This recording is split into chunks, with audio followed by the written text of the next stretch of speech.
Recording. Good evening and welcome to this meeting of the Boston School Committee. I'm School Committee Chair Jerry Robinson. We'll begin with the Pledge of Allegiance. I'll ask my colleagues to unmute and join me.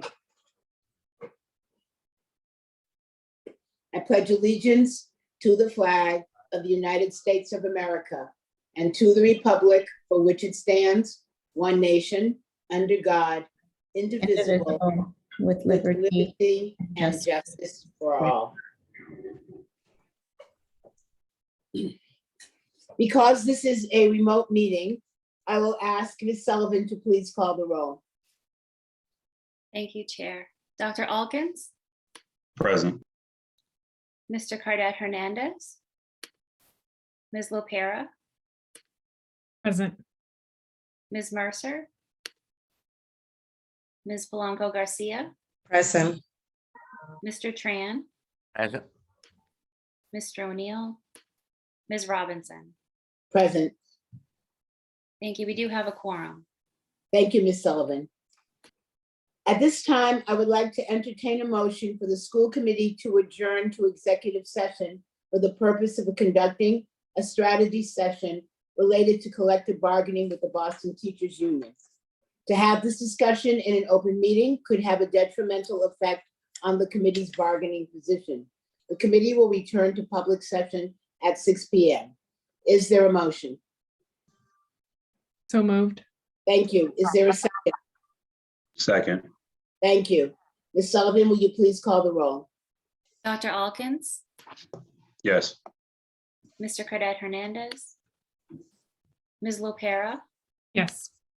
Ms. Polanco Garcia, Yes. Mr. Tran, Yes. Mr. O'Neill, Ms. Robinson. Yes. It's unanimous. Thank you. Thank you, Ms. Sullivan. At this time, I'll ask my fellow members, the superintendent and staff, to log off from this public session and join the executive session using the Zoom link sent out by Ms. Sullivan. We'll see you in a moment.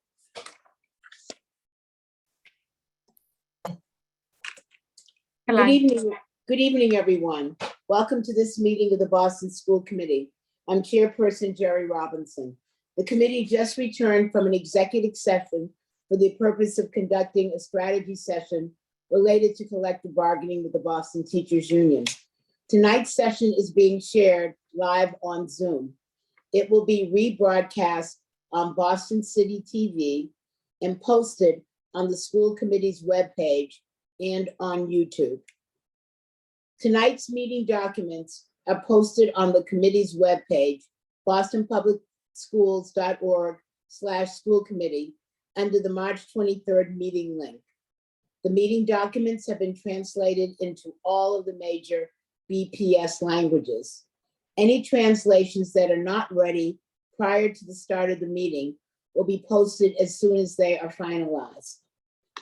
The committee is pleased to offer live simultaneous interpretation in Spanish, Haitian Creole, Cabo Verdeano, Cantonese, Mandarin, Vietnamese, and American Sign Language. After the interpreters finish introducing themselves and providing Zoom instructions, we will activate the interpretation icon, the globe, at the bottom of your screen. Click the icon to select your language preference. Will our Spanish interpreters please introduce yourselves and give Zoom instructions in Spanish? Good evening. My name is Luz Barreto, and I will be interpreting in Spanish with Leslie Martinez and Gabriela Herrera. Buenas tardes, mi nombre es Luz Barreto y estaré interpretando en español con Leslie Martínez y Gabriela Herrera. Para oír la interpretación simultánea, por favor busque el icono del globo en la parte inferior de la pantalla y seleccione el español. Si está usando su celular o una tableta, entrando al Zoom, busque 3 puntos en la parte superior de la derecha, los toca y verá la interpretación. Seleccione el español para oír la presentación simultánea. Muchas gracias. Thank you. Thank you. Will our Haitian Creole interpreters please introduce yourselves and give Zoom instructions in Haitian Creole? Thank you, Madam Chair. Hi, everyone. Good evening. My name is Sergio Saint-Hilaire, Haitian Creole interpreter. Nous prenons plaisir après-midi encore pour nous avoir. C'est moi-même avec Nadège qui a présenté le programme ça et que n'a traduit pour en créole. Si vous avez besoin d'entrer dans la conversation, vous pouvez en cliquant au bas dans l'écran là, vous pouvez un globe et puis vous êtes capable d'entrer dans la langue créole là. Ou à poser des questions, ou participer et tout ce que tu as besoin de dire ou dire, n'a traduit pour vous. Nous souhaitons d'ores et déjà bonne chance. Thank you, Madame Chair. Thank you. Will our Cabo Verdeano interpreter please introduce yourselves and give Zoom instructions in Cabo Verdeano? Thank you, Madam Chair. Good evening, everyone. Boa tarde, meu nome é Josiane, juntamente com Armando, nos abençoe os intérpretes de crioulo país notili. Se nós têm acesso à interpretação simultânea, nós clica naquele três pontinhos na parte inferior do nosso ecrã, na ícone de globo, e seleciona interpretação, seleciona língua cabo-verdiana. Obrigada. Thank you. Thank you. Will our Cantonese interpreter please introduce yourselves and give Zoom instructions in Cantonese? Thank you, Madam Chair. Good evening, everyone. Terry and I will be your Cantonese interpreter for the meeting tonight. 大家好，今晚咧 Terry 同我咧，仲會係你嘅廣東話翻譯員。陣間咧見到個地球儀嘅時候，麻煩你撳落去揀 Cantonese，咁就會去到廣東話嘅同步翻譯。用手機嘅話咧，撳下3個點，點點點就揀更多，再揀 Cantonese 亦都去到廣東話嘅同步翻譯噶咯。陣間見，唔該晒 ，Thank you。Thank you. Will our Mandarin interpreters please introduce yourselves and give Zoom instructions in Mandarin? Thank you, Madam Chair. Good evening, everyone. My name is Wei. I will be a Chinese Mandarin interpreter tonight, together with Maple. 大家好，我是您的普通话同声传译Wei。我和 Maple 今天会轮流给您翻译。如果您需要同声传译的话呢，请点击屏幕底部的地球仪标记，然后选择中文Mandarin 选项进入这个翻译频道。如果是你使用手机或者平板电脑的话呢，请点击3个点。然后选择更多，然后进入这个翻译频道。Okay, back to you, Madam Chair. Thank you. Will our Vietnamese interpreters please introduce yourselves and give Zoom instructions in Vietnamese? Good evening, everyone. My name is V. Duyên and I will be your Vietnamese interpreter for tonight's meeting. Kính chào quý vị, tôi tên là Vi. Chị Duyên với tôi sẽ là thông dịch viên của quý vị vào buổi tối ngày hôm nay. Xin quý vị nhìn vào màn hình và tìm quả cầu. Khi tìm thấy quả cầu thì tìm thấy tiếng Việt, Vietnamese. Bấm vào đó thì có thể nghe được thông dịch viên dịch lại cho quý vị hiểu. Cảm ơn rất nhiều. Thank you. Thank you. Our American Sign Language interpreters are Lucy Annette, Christina DeSalvo, and Sharon Mendez. Thank you all for assisting us this evening. And thank you to all of the BPS staff behind the scenes who also provide support for our virtual meetings to run smoothly. We will now activate the interpretation icon at the bottom of your screen. I'd like to remind everyone to speak at a slower pace to assist our interpreters. Thank you to everyone who signed up for public comment. Sign up for public comment closed today at 4:30 p.m. Please make sure you are signed into Zoom under the same name you signed up for public comment. You can use the Zoom tools to rename yourself so that committee staff will be able to recognize you when it comes time to call on you. Thank you for your cooperation. We will begin with the approval of minutes. At this time, I would like to entertain a motion to approve the minutes of the March 16, 2022 fiscal year 23 budget hearing and school committee meeting as presented. Is there a motion? So moved. Thank you. Is there a second? Second. Thank you. Is there any discussion or objection to the motion? Hearing none, Ms. Sullivan, will you please call the roll? Dr. Alkins, Yes. Mr. Cardet Hernandez. Yes.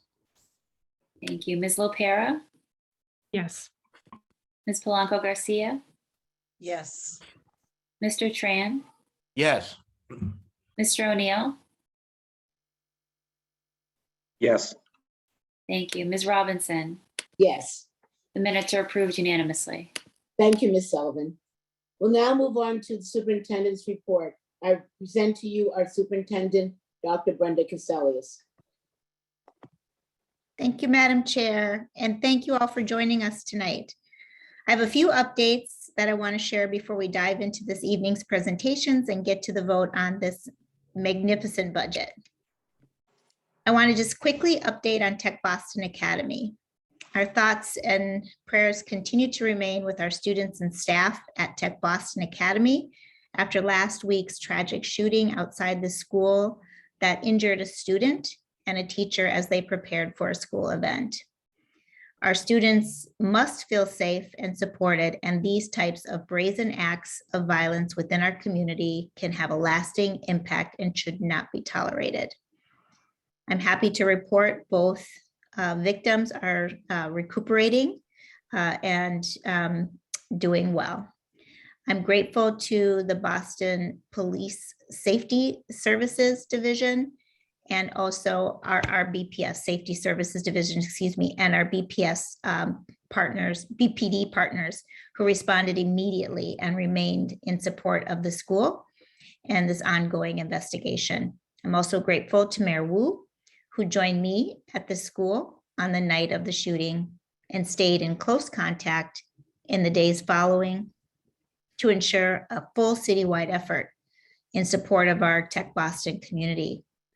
BPS remains deeply committed to providing safe spaces for our students to learn, and it will not tolerate any of these violent actions. I want to thank again our amazing safety team and our crisis team for their incredible work alongside BPD to respond and to continue to work on this investigation.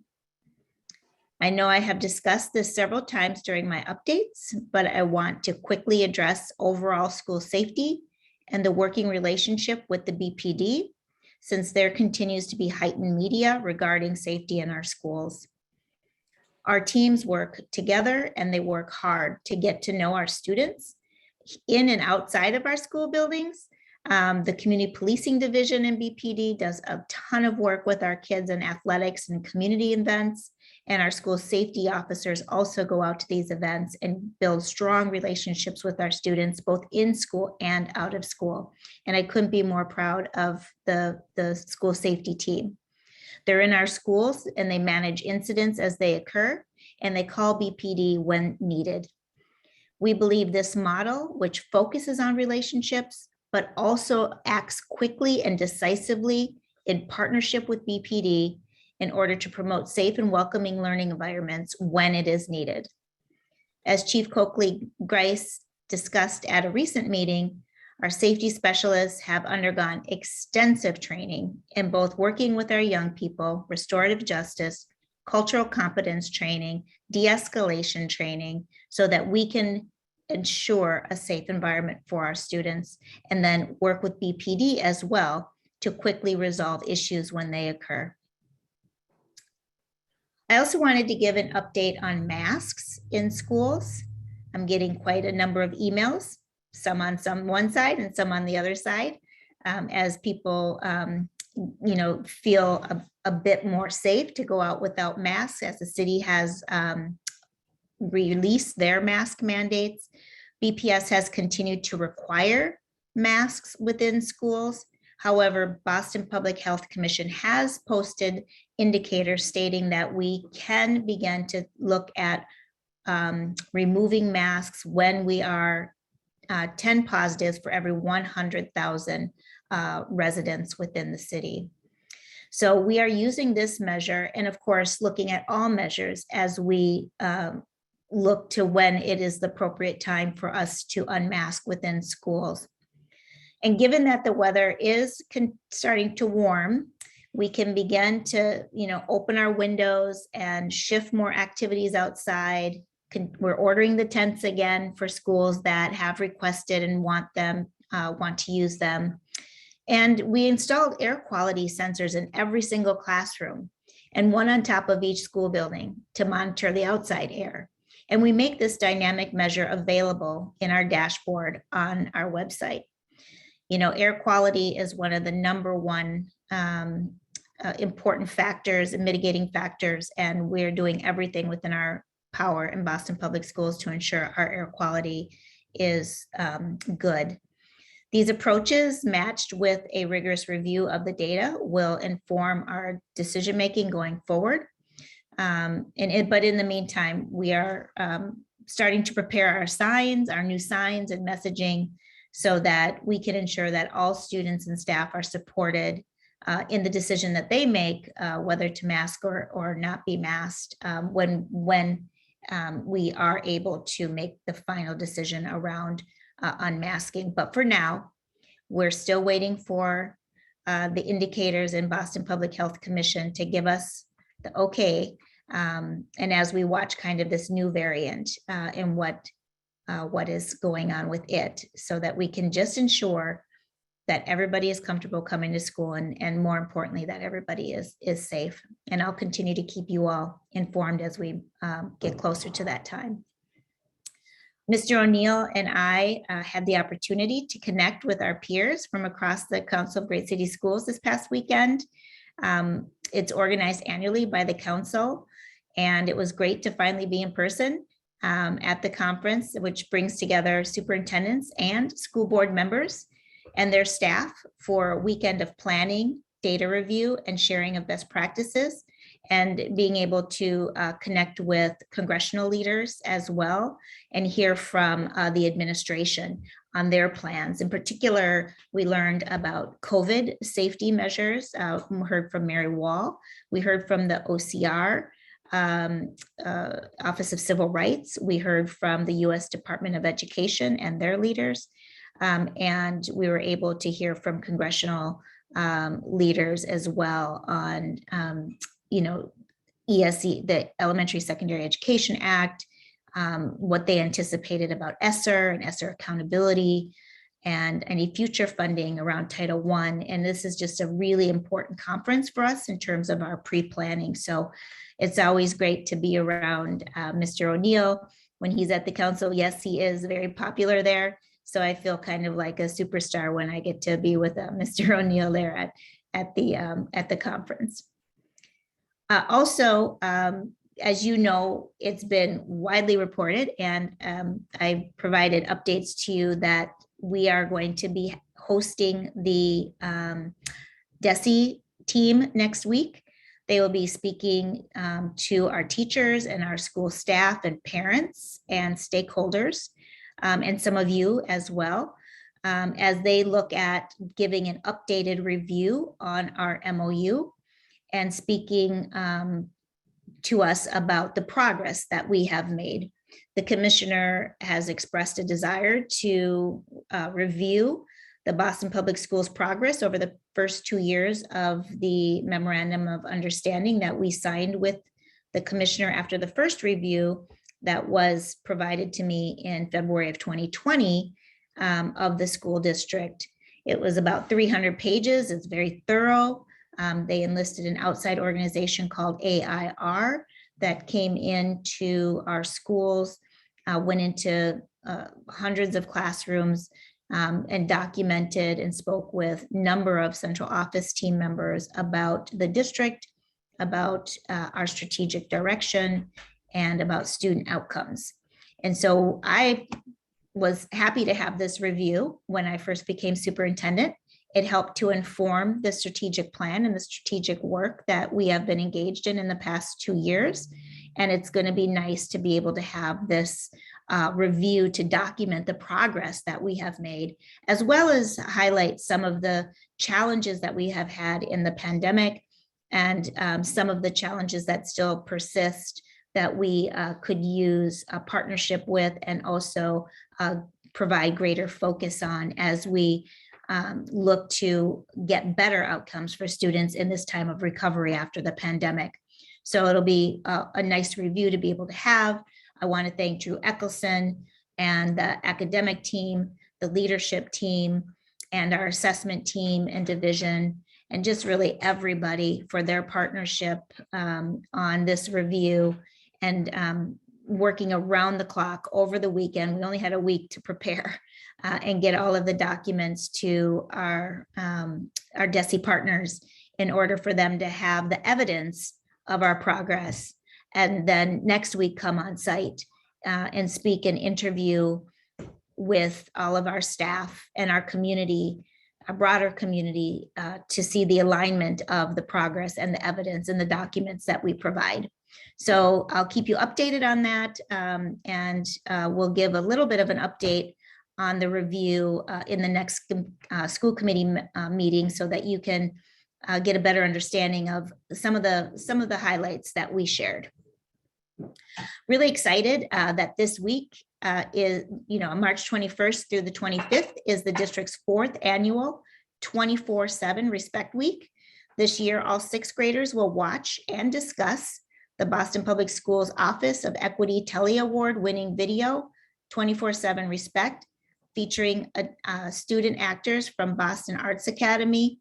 Students will have the opportunity to learn how to prevent and address bias-based incidents and sexual misconduct, whether in person, by text, or on social media. The video is available in both English and spoken Spanish, and closed caption in over a dozen other languages.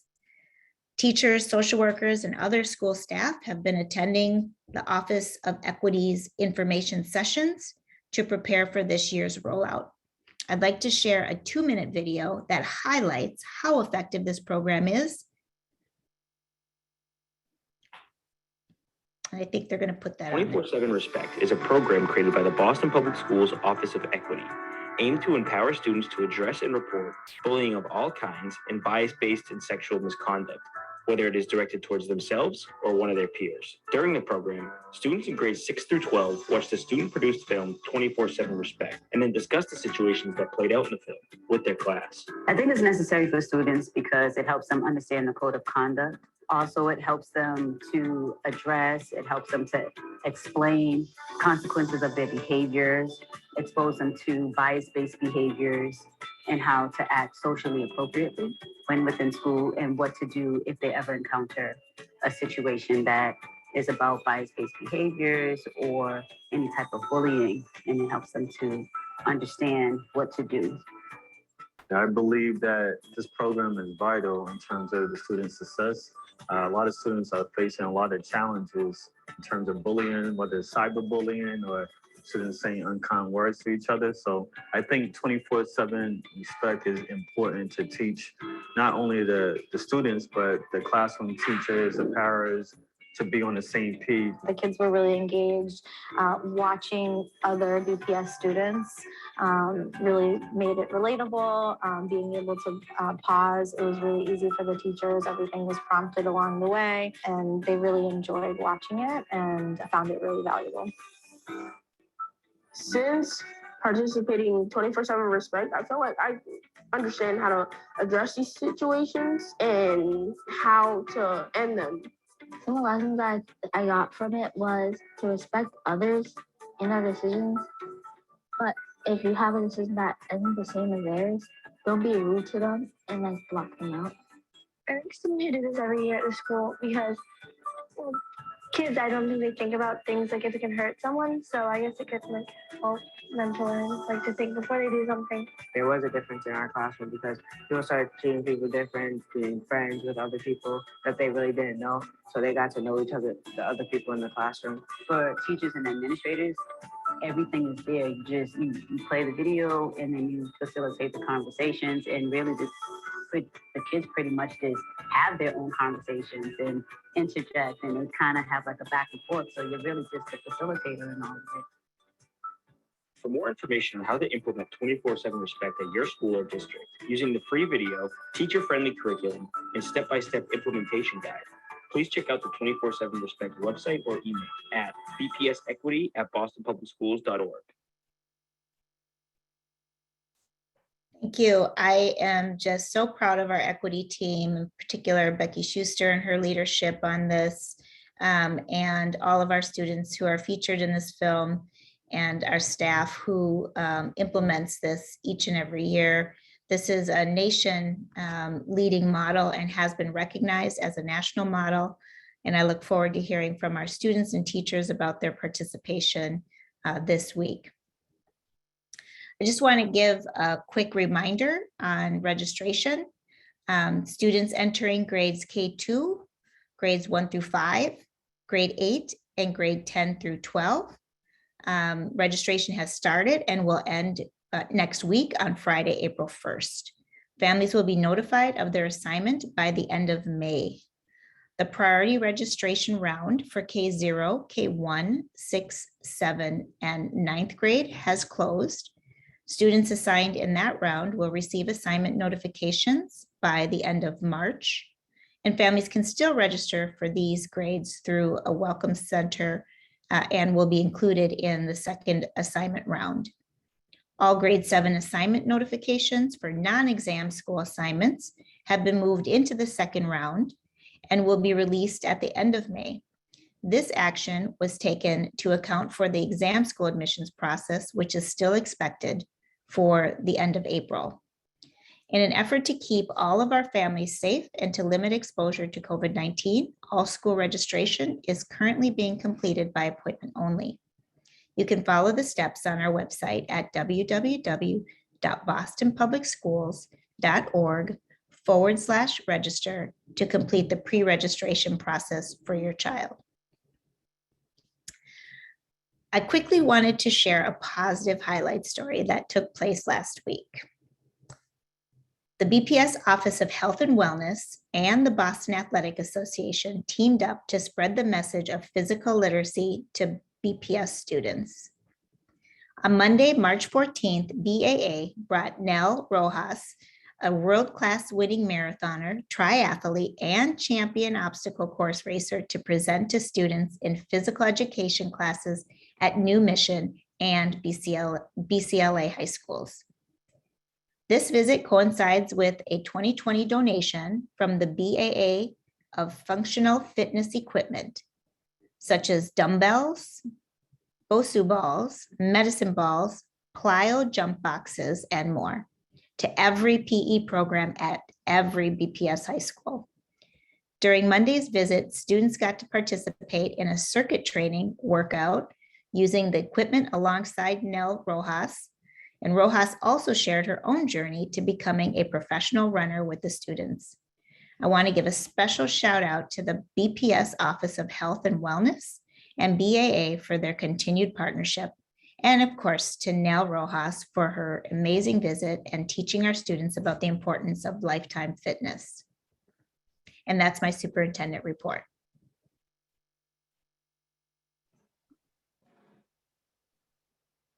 Thank you, Superintendent, for that report. I'll now open it up to questions and discussions from the committee. I'd like to remind my colleagues about our agreed upon norm that we each have 5 minutes. That's 1 to 2 questions. And I'd like to remind BPS staff to also be brief in your response. If you have any additional questions, I will make a second round. And if you have a question now, please raise your hand. Put the question in the chat. Does anybody have any questions for our superintendent?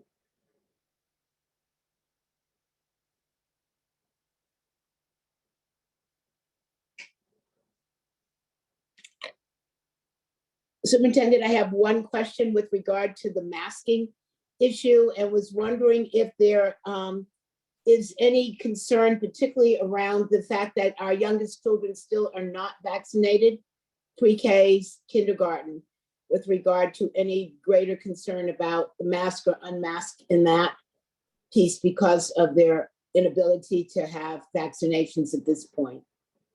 Yes, Madam Chair, that is absolutely a concern for us. You know, we want to continue. We've held over 100 vaccine clinics in the district. I don't know, Megan probably has the exact number, but we continue to really push vaccines and getting particularly our youngest students vaccinated, age 5 to age, say, 12. Older kids are starting to catch on and get vaccinated. And then I asked Mary Wall actually this past weekend if they knew when they might be, when a vaccine might be available for under 5. And she thinks it will be coming. She would not commit to a date, but I think with before summer, we might have a vaccine under 5. Okay. Thank you. My only other question is about the air quality sensors. what are they monitoring? And then what is our action if there is a concern by what they are showing us? So they monitor, I'm not the expert, Sam is, so you can come back on, Sam, I'll do just a little bit, but they monitor CO2 levels. They monitor carbon monoxide. I remember when I first came, I asked the question if we had carbon monoxide detectors in all of our classrooms, and I was told no. And the Globe actually did a story on it. And now we have a sensor in every single classroom and in our administrative places as well. And so you have that sensor, and it also measures air temperature and air quality around particles, dust and other fibers in the air. And then it was really interesting. I didn't know this, that we also put one on the top of each building to measure the outside air as well. And you can see that on our dashboard, and you can go on our dashboard and it shows a little circle around the city for every single school on a map. And then you can click into that circle for that community. And then you can see where you have, green, yellow, red, I think is the colors. And then where there's yellow, and the different colors, they have different indicators for what is and is considered high or low. Our environmental team measures that all day long. And so then they're able to call the school or bring a team to the school. They typically probably will call first, because what we've found is that either a window wasn't open or they had something covering the air sensor, like a poster or something. And so, we try to mitigate it at the school with the school custodian and the school engineer there. Yeah. So I don't know, Sam, if you want to say anything more about it. You nailed it, Superintendent. The only thing I would add to that is that this is a nationally recognized program that we're doing with the Environmental Protection Agency, and we're doing a presentation to them as a model across the country. So you nailed it, Superintendent. Thank you. Yeah, we were just recognized for it. And I'm proud to have these, because when we were looking at air quality, we started looking at these air sensors. It's our fabulous environmental team that brought it to my attention. And I said, absolutely, let's get them installed, because even after COVID, with 18% of our students who have asthma, this is a tremendous opportunity for us to ensure a healthy air quality for those students as well. Great. Thank you so much. Mr. Brandon Cardet Hernandez, sorry. So thank you so much for the presentation. I have a question for you. You mentioned that we're continuing to keep enrollment centers closed for in-person registration. Is there any plan for that to reopen, as well as other in-person access for families to school buildings? I know Ms. Snyder is on because she'll be presenting this evening on registration. I bet she'll touch on that during her presentation. Or do you want to just quickly answer? Superintendent, I can quickly answer. I want to correct what may have been misheard. The centers are by appointment only, but families may register in person or remotely at their choice and their convenience. It's just by appointment, so that we don't have a lot of people congregating in the waiting area. Great. Just for the second question was just to clarify, are families able to also make appointments to tour buildings as they're making choices for their family? That's an excellent question that we should go back to and make sure that we have a collective response. We have started allowing visitors into buildings. So in theory, that answer is yes, but we have not collectively actually raised that question. So thank you for raising it, and we will pursue an answer for everybody, and we'll share it on the website. Thank you. Ms. Polanco Garcia.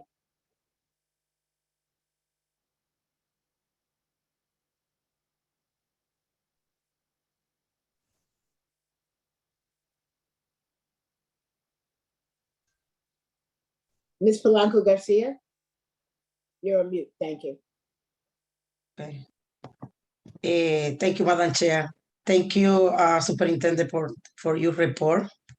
Con relación al bullying, al video que presentaron. Me parece muy atinado. Thank you, Madam Chair. Thank you, Superintendent Caselius. I think the video that you shared with us is very accurate. Porque hay una preocupación muy grande de los padres con el bullying. There is a big parents concern with the issue of bullying.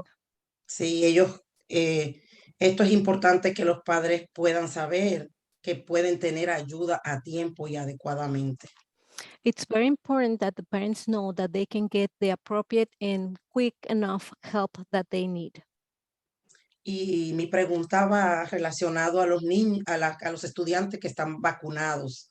Si ustedes tienen alguna estadística de cuántos estudiantes han tenido la vacuna en el distrito de nosotros. My question is if you have statistics about the children who have been vaccinated in our district. I don't believe that we have the data on our students. Megan, do you know why we're unable to get that data? I know that some nurses in some schools are able to pull it down from a database on immunizations when they get it at the doctor, but Megan, maybe you could speak to that. Yeah, and I know Deputy DePina also has been deeply involved in this. And we have hosted, over 110, I think I shared last week, vaccine clinics, and really have encouraged, our students and our families to get vaccinated. We know that's incredibly important. And we do know that there is an inconsistency across our schools, where some schools will certainly have higher vaccination rates and some have lower. The data is still something that the health services team is looking further into. The database, I'm going to try to explain this, but Deputy DePina, I might need your backup here. The database of where this information is entered, our nurses do have access to vaccination records for our students.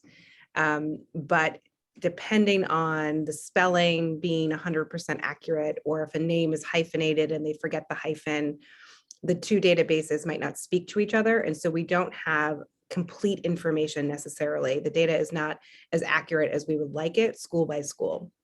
And so we're continuing to work with our nurses, our health services team, the state, even to really understand how we can get an accurate accounting of that. And also, I think, most importantly, I think one of our high schools, Binka, is a great example of how the students have really, I think they've hosted over 13 clinics this year, and they have really rallied their peers and their family members and neighbors to come and get vaccinated, doing the educational campaign, talking peer-to-peer, talking to families, creating an environment that feels welcoming and safe, and has really allowed for that student population to become vaccinated at a very high rate. And I know that they've been tracking that. So more of that is what we need to do.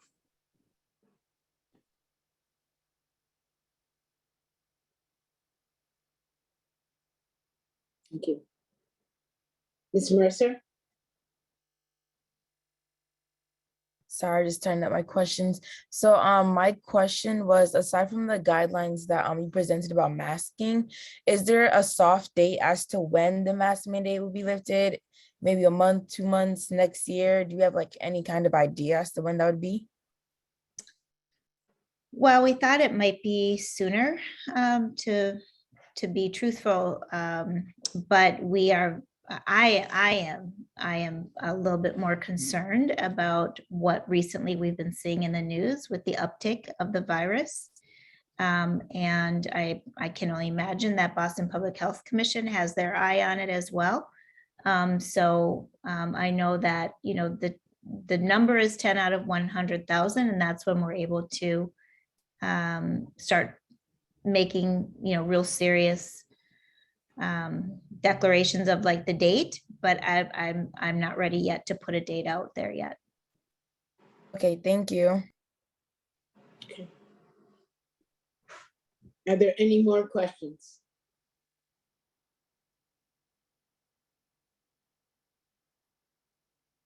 All righty.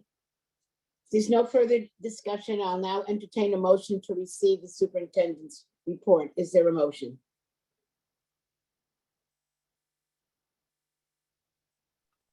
So moved. Thank you. Is there a second? Second. Thank you. Is there any discussion or objection to the motion? Hearing none, Ms. Sullivan, will you please call the roll? Dr. Alkins, Yes. Mr. Cardet Hernandez, Yes. Ms. Lopera, Ms. LaPera asked to be excused. thank you. She'll return. Thank you. Ms. Polanco Garcia, Yes. Mr. Tran, Yes. Mr. O'Neill, Yes. thank you. Ms. Robinson, Yes, the superintendent's report is approved unanimously. thank you. We'll now move on to general public comment. Ms. Sullivan?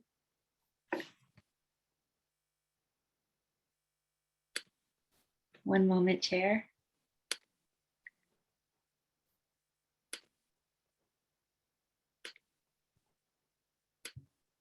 Thank you. The public comment period is an opportunity for parents, students, and other concerned parties to make brief presentations to the school committee on pertinent school issues. Questions on specific school matters are not answered at this time, but may be referred to the superintendent for a later response. Questions on specific policy matters are not answered at this time, but may be the subject of later discussion by the committee. We have 25 speakers this evening. Each person will have 2 minutes to speak, and I'll remind you when you have 30 seconds remaining. Those who require interpretation services will receive an additional 2 minutes. Speakers may not reassign their time to others.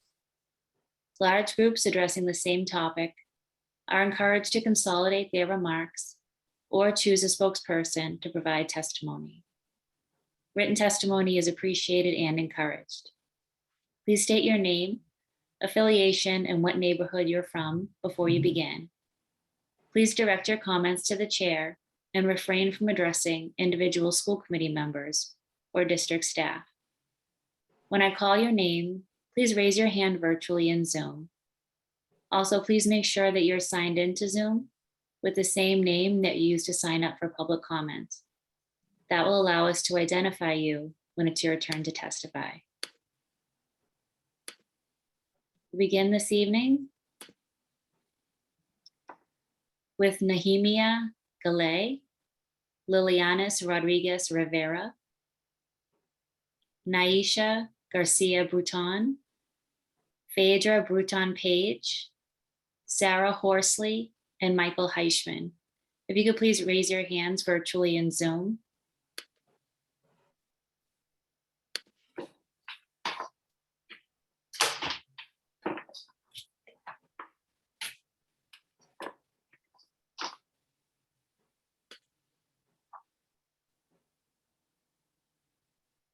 Okay, Nahima is not signed into the meeting.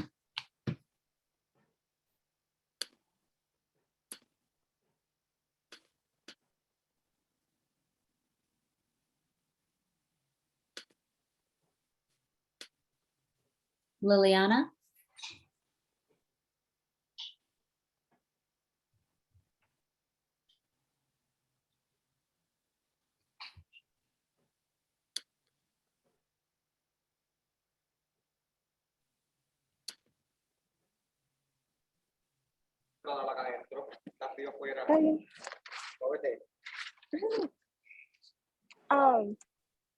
I'm sorry, I'm currently on site, okay. Hello, Superintendent Calcius and members of the BPS board. My name is Lilianis Rodriguez Rivera, and I am a resident at Boston, from South Boston. I attend Fenway High School, and I am a young community organizer at Social Latina. Social Latina has been fighting for ethnic studies in schools, as well as diverse and culturally knowledgeable students for 10 years. I am here speaking to help push our demands forward, starting for more funding for FY 2023 to create more long-lasting change in our school systems. In order for Boston Public Schools to address the harm that is done to our students of color who are being taught in a curriculum that centers all around whiteness and European American history.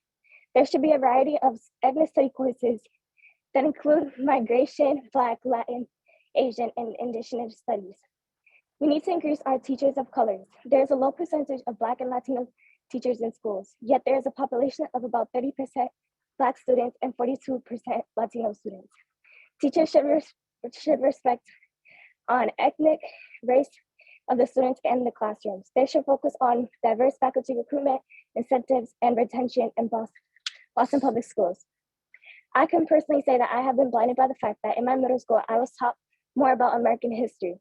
Yet when it came to Black or Latino history, it was only 1 or 2 lessons in the year. Luckily for me, I had a math teacher who was also Hispanic and connected with me by giving me information outside the classroom. When I entered Fenway High School, I had more lessons based around Latin American culture for Spanish class of native speakers. Not only that, but Fenway is also very supporting for Latino and Black culture. This is an issue that although some teachers at Fenway High School are going out of their way to teach more about our culture, the students don't know that they're ethnic studies or even what it is. In conclusion, ethnic studies needs to be an opportunity for all students in Boston Public Schools. We are asking for the following from Boston Public Schools. Every school and BPS should have professional development and training required for all teachers and consistency in the curriculum. Secondly, there should be a variety of ethnic courses offered in supplement to intro ethnic studies. Our teachers should also reflect on the race and ethnicity of students in the classroom. There should be a focus on faculty recruitment, incentives, and retention. Excuse me, I'm afraid you're past your time. Could you please email us your comments? Yes, I will. Thank you so much. Thank you very much. I appreciate it. Our next 2 speakers are not signed into the meeting, but they did send along written comments that will be shared with the committee. So our next speaker will be Sarah Horsley.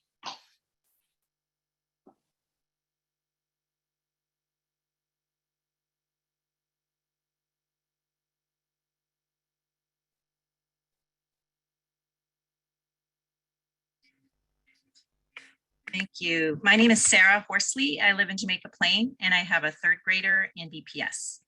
I'm also co-founder of BPS Families for COVID Safety. Tonight, I ask that BPS maintain the mask requirement in schools. We all know that the coronavirus has disproportionately impacted families of color, who are a majority of families in BPS. However, in terms of COVID safety, too often we see a norming of policy toward wealthier, whiter school districts. The latest example of this is the call to lift the school mask requirement. Unlike many suburbs in Boston, we have a relatively low vaccination rate for ages 5 to 11, about 40%. And some communities have even lower rates. Also, many BPS students live in multi-generational households, or like my family, we spend a lot of time with elders and immunocompromised relatives. In terms of ventilation, we're seeing the result of decades of disinvestment, with fully 3/4 of Boston Public Schools still not having HVAC. Even simple ways to enhance ventilation are sometimes overlooked.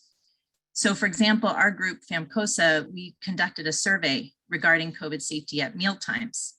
We got responses from more than 50 schools. About 60% of the respondents reported that students eat in a cafeteria or other large space as opposed to in classrooms or outdoors. And at least 40% reported that windows and doors to the outside were not open during mealtimes. Now, as the superintendent mentioned, we have the even more transmissible subvariant BA2 on the scene.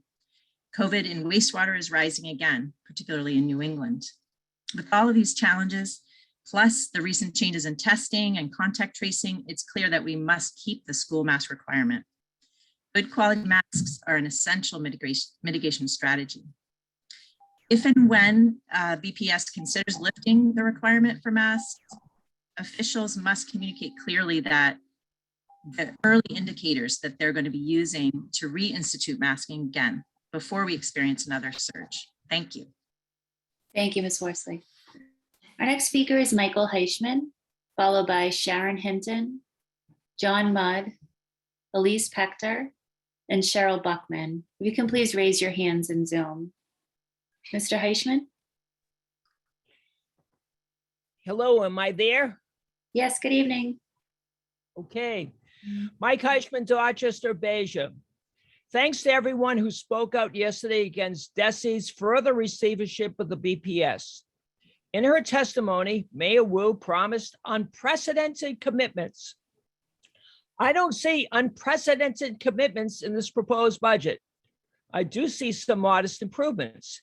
However, I see the same old commitments to insufficient resources for our children in their schools. And of course, our Black, Latinx, SPED, and ELO children will continue to suffer the most. The common good proposals by the BTU provides the path forward that the BPS should embrace. When you do finally meet, instead of canceling negotiating sessions, you are saying to all of these common good proposals, no, no, no, and hell no. Will the Blackstone finally get the doors that they have asked for many years? Will there be sufficient funds? Insufficient funds for the building of new and modern facilities? How many libraries and librarians are included in this proposal? Insufficient funds. How many school psychologists, guidance counselors, and social workers would this budget hire? Insufficient funds. Each school needs at least one family liaison. Insufficient funds. Smaller class sizes. Insufficient funds. More funds for ethnic studies. Insufficient funds. How many community high schools with each one with a coordinator, with hub schools, with each one with a coordinator with this budget create? Insufficient funds. This proposed budget is not excellence for all or unprecedented commitments. I've urged you to vote no for any budget that promises insufficient funds and continued suffering. Only vote for a budget that will provide excellence for all. Also, I share Dr. Casilda's concerns about prematurely ending the masking mandates and support FEMCOSA. Thank you very much. Thank you. Sharon is not signed into the meeting, so our next speaker will be John Mudd.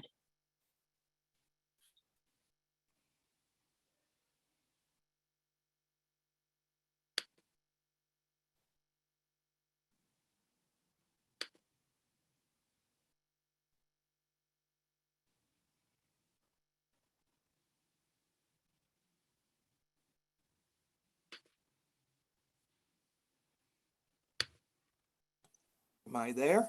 Yes, good evening. Okay, good evening. Sorry, I'm technologically challenged. My name is John Mudd. I'm a resident of Cambridge, Massachusetts, and a longtime education advocate in Boston.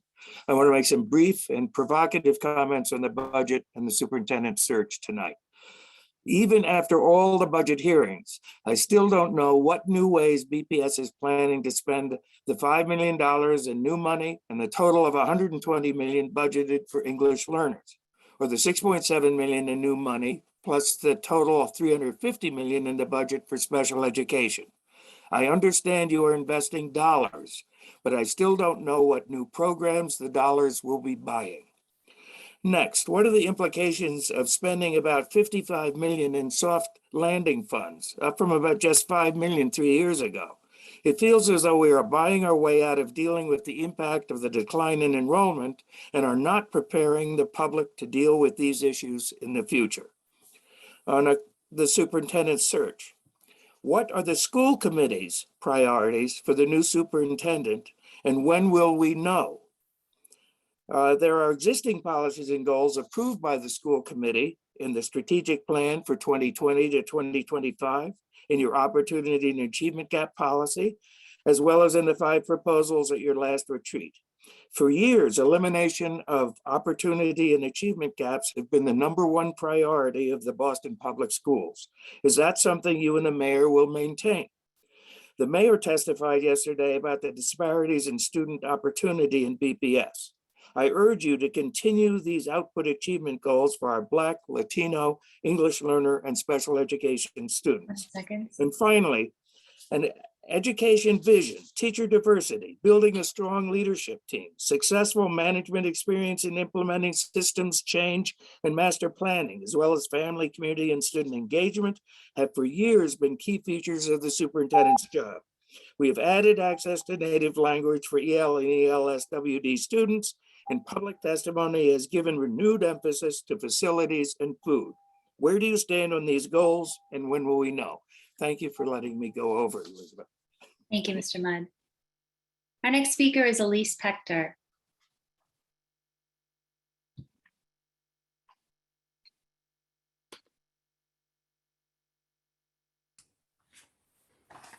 Hi, my name's Elise Pector. I live in Jamaica Plain. I have 2 grandkids in Boston Public Schools.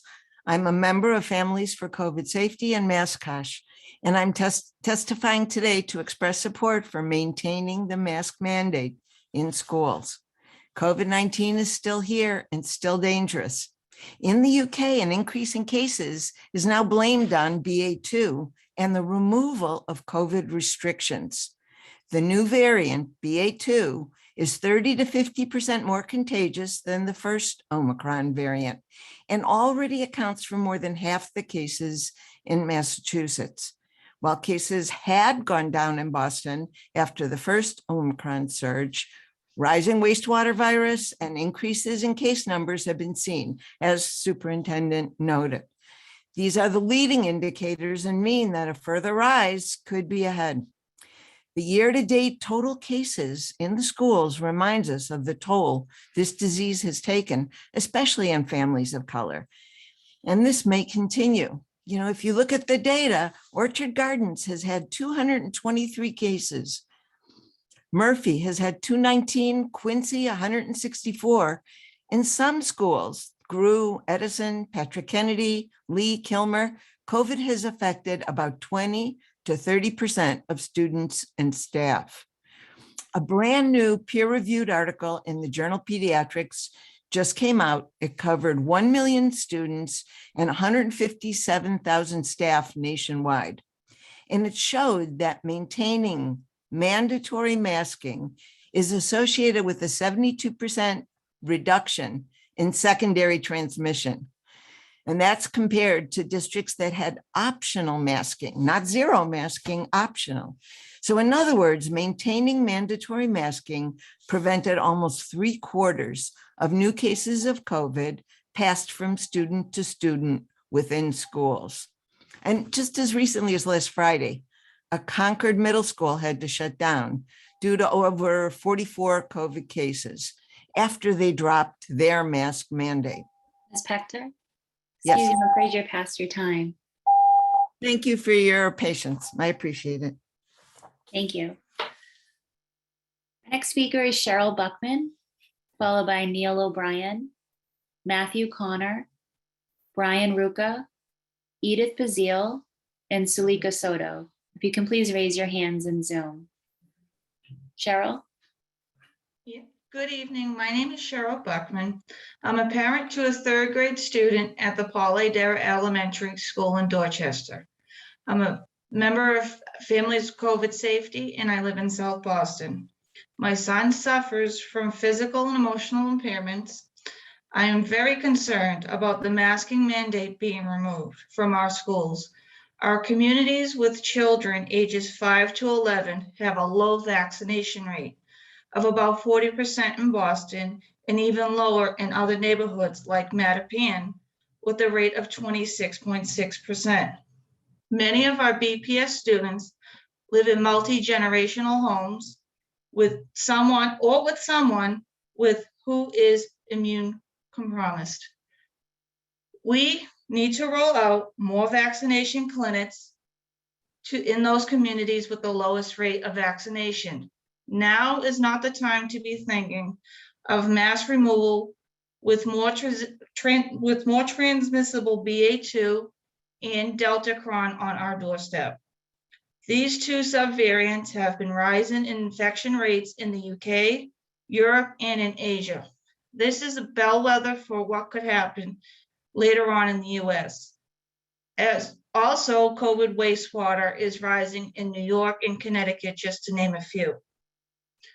My major concern is it really time to remove the masking mandate from our schools in light of the points that I've raised? The masking mandate is the best at this time for mitigation against this vicious virus and those to come down the line. If we were to discontinue the mandate, what would be the exact measures to reinstate this mandate? before we experience another Omicron type surge. I leave this quote from my 9-year-old. Masking up in school keeps our friends, family, teachers, and staff safe. I don't want to go back to when I was home, away from my friends and my teachers. Thank you. Thank you. Neil O'Brien is not signed into the meeting, so our next speaker will be Matthew Connor.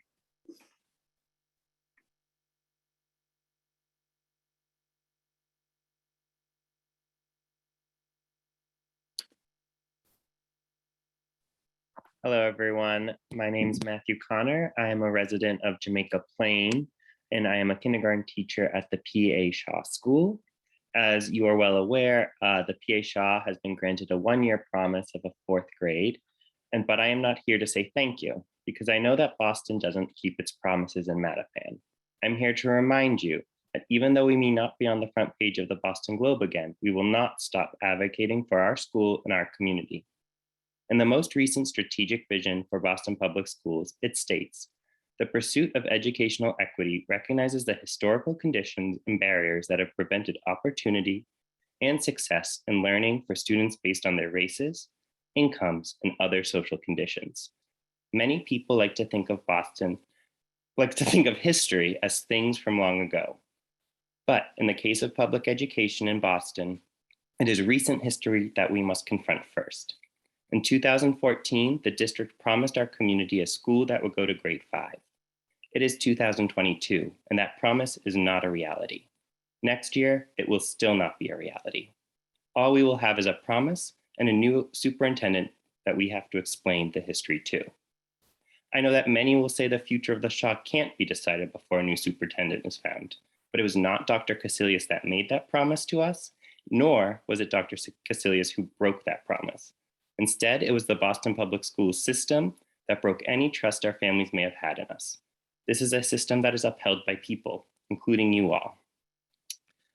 This is a system that gives more power and privilege to people like Nate Cooter, who told us we would not have a 4th grade next year and tried to argue that the promise of a 5th grade was never made in the first place. Instead, it gives power to him instead of people like Brenda Ramsey, who is a committed and loving mother and a BPS co-educator.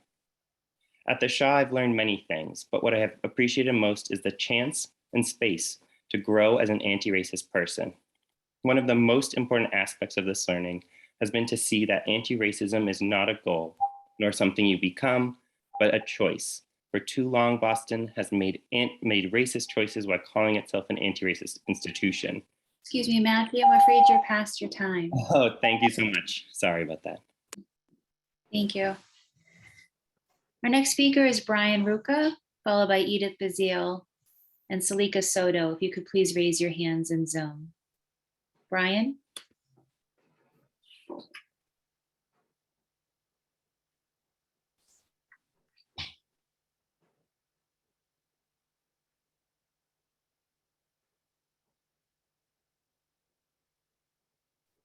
Hi, am I on? Sorry. Yes, good evening. Yeah, okay. My name is Brian Ruka, and my son is a 5th grader at the Kenny Elementary School in Dorchester. My wife and I are concerned about a recent assignment given to the 5th grade during English language class. The 10 and 11-year-old children were given a story titled The Gender Reveal. They had to read the story and comprehend it. If you're not familiar with the story, it's about a soon-to-be 13-year-old boy named Malcolm. Throughout the story, Malcolm discusses being nervous about telling his friends and family that he will be identifying as non-binary. It is also specifically mentioned that Malcolm has already come out to everybody as gay years ago. At what grade level are children being taught about sexual orientation and the controversial topic of gender identity, which is also known by the term gender dysphoria? When were these topics inserted into the curriculum? I remember being informed when Common Core math was introduced. Why weren't parents notified about an assignment that focused 100% on a child's plan to arbitrarily decide to change his sex? Does the school committee believe that BPS English teachers have the appropriate training to handle topics that venture into the sexual neighborhood of sexual orientation and sexual biology? I spoke with the director of training and accommodations from the Office of Equity earlier this week. She informed me that she determined that this material was not considered to be sexual health education and that it is not and that it is considered age appropriate. To that, I say shame on her and shame on this committee for determining what is age appropriate for my child. My child is a statistic to you. Your job is to teach our children how to read and write, how to add and subtract. It's not to indoctrinate children into a radical progressive worldview. We can all agree that 2 + 2 = 4. We clearly do not all agree on the definition of male and female. This material has no business being introduced to elementary school students. I was told that this topic is considered the same as race and religion. How would the committee react if this story was about a 13-year-old that suddenly found Jesus Christ? How about a child that was excited to attend the March for Life?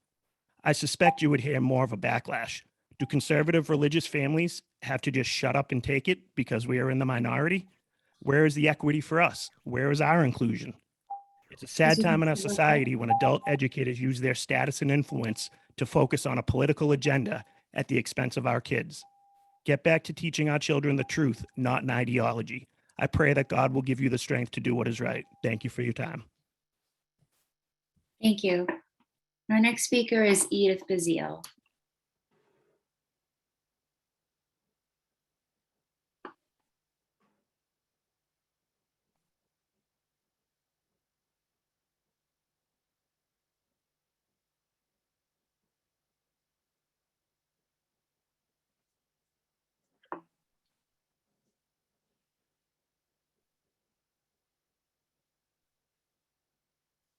Thank you so much. According to BPS data, there is no significant learning loss in white, Asian, or former EL populations. Why then are Black students blamed for underachievement? Because Boston never reconciled its ugly history of anti-Black racism during desegregation. There seems to be an unwritten rule that Black students attend underfunded, understaffed, under-resourced, and underperforming schools that are disproportionately closed. The anti-Black racist comments about exam schools admissions change are reminiscent of Louise Day Hicks and Pixie Palladino, but there's no outcry about Black students stuck in segregated special education settings that set them up for the school to prison pipeline. McKinley Schools has an $11 million budget, yet it can't prepare its population of approximately 200 Black and Latinx students for success. Who spoke up? When BPS tried and failed to gentrify McKinley for Quincy Upper, who spoke up for McKinley? Quincy Upper got their new building, while McKinley students continue to enter a crumbling facility with no gym, no cafeteria, no library, no science labs. Who spoke up for McKinley's quality guarantee? Who spoke up for McKinley's BPS plan? No one. If the McKinley students were white or Asian, would you have spoken up? I think we all know the answer. The PA Shaw is now fighting to expand its school, even though the dedicated staff have demonstrated growth and progress with strong student parent community support. But the district wants to close it simply because it does not want a single strand school. How is this decision rooted in racial equity? BPS continues to drive Black parents away, seeking alternatives to a BPS placement to avoid assignment to an underperforming school. What will it take for BPS to dismantle its oppressive racist structures, its anti-Black policies, and the white supremacy culture? What will it take for Black, multilingual, multi-ethnic students and students with disabilities to receive building equity, academic acceleration, and innovative programming that prepares them for college, vocational options, career, and success in life?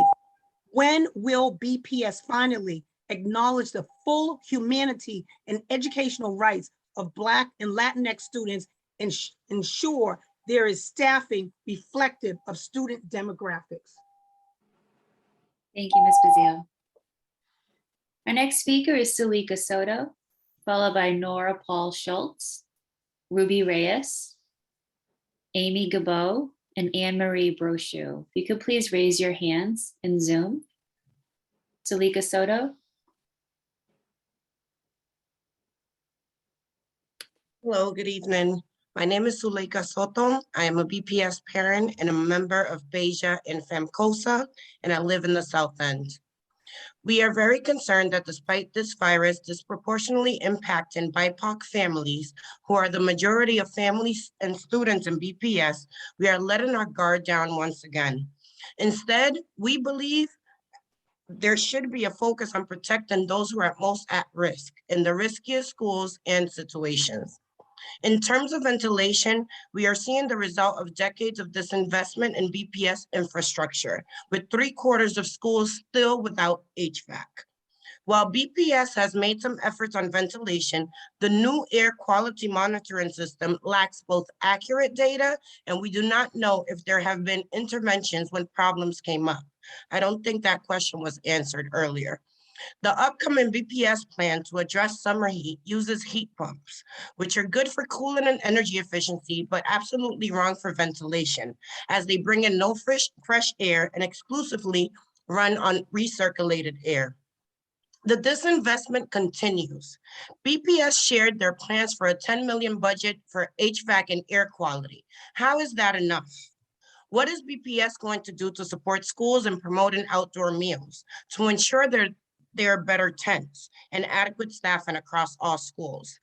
Even more concerning is that we have the 2 new variants in our doorstep, the more transmissible Omicron BA2 and the informally named Deltacron. COVID infections are rising in the UK, Europe, and Asia. Here in the US, COVID and wastewater is rising, and here in Massachusetts as well. And BPS made recent changes in testing and did contact tracing, and at the same time is thinking about discontinuing masking in the absence of good ventilation, filtration, and vaccination rates. Removing masks at this time would be counterproductive.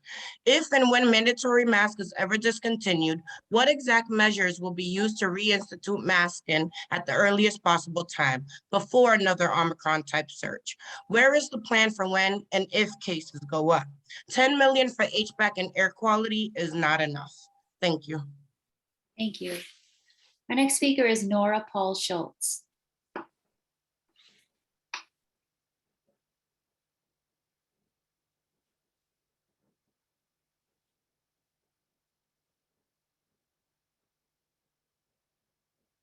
Sorry. Good evening. My name is Nora Paul Schultz, and I'm a physics teacher at the John D. O'Brien School of Math and Science and a resident of Jamaica Plain. I'm here to speak as a BTU member who has been working without a contract for more than 6 months.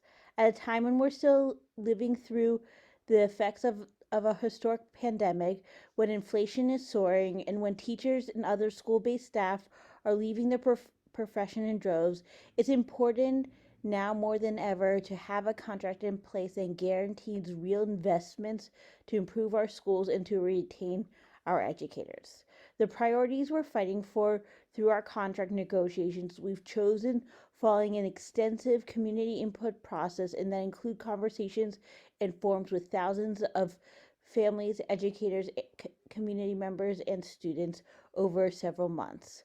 The BTU is a community of educators that believes that all students can succeed and deserve quality education that meets their diverse needs. We advocate for justice and equity in the communities we serve and for the members we represent. As one of the leading urban school districts in the country, we're committed to building our professionalism and experience and teamwork to serve all students in Boston and strengthen our public schools.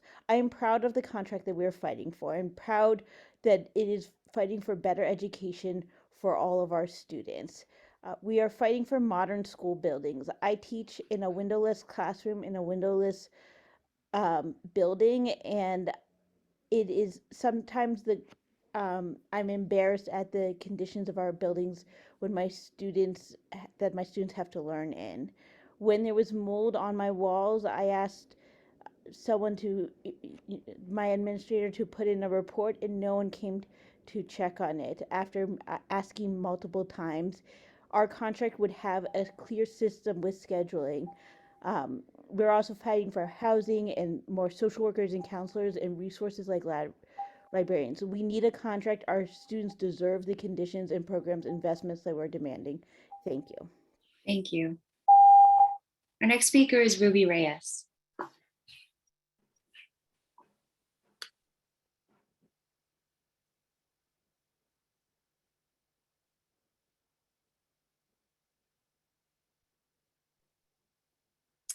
My name is Ruby Reyes, and I'm the Executive Director of the Boston Education Justice Alliance. Yesterday at the Department of Elementary and Secondary Education Board meeting, Hurley parent Suhei Scannell, Mayor Michelle Wu, Counselor Julia Mejia, and BTU President Jessica Tang gave testimony adamantly against state receivership. We are fighting against state receivership or state control empowerment zones that could destroy what little decision-making families have in their school communities. The DESE review or audit is the beginning of this formal process for state receivership or empowerment zones. They were joined by Jonathan Guzman, an elected school committee member of the Lawrence Public Schools. The Lawrence Public Schools are currently under state receivership. Mr. Guzman talked about how bad state receivership is now and how it would be wrong for the state to replicate the destructive racist work of receivership in Boston. Our communities are fighting to keep the Boston Public Schools our schools. We come here to school committee every week, desperate for answers, sharing solutions, and hoping that rather than just nodding, we will see your leadership as a school committee member to implement what our communities are fighting for. As Boston leaders gave testimony at the DESE board meeting, we were missing a school committee member.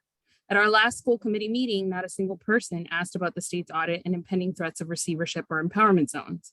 How is it possible that school committee members of the Lawrence Public Schools are more concerned about the future of our Boston Public Schools and are willing to act against receivership than you are? We come here as parents, students, educators, community members, and leaders who passionately care about making BPS better for our school communities. We pour our hearts out in testimony. Families join in to watch in the midst of putting their children to bed. Parents who don't speak English courageously share their experiences through an interpreter. School communities desperate for answers come here as a last resort because of your silence. You have a community of people fighting for their schools, kids, and better public education, and they are continually met by your silence. This is a critical time when the families and school communities of BPS need you to rise to the level of leadership of our communities. You all have not experienced what Mr. Jonathan Guzman of Lawrence has had to go through to defend and fight for the Lawrence Public School. At Beja, we ask that you stand in solidarity with the rest of Boston and at bare minimum sign a resolution adamantly opposing state receivership or empowerment zones. Thank you. Thank you. Our next speaker is Amy Gabo.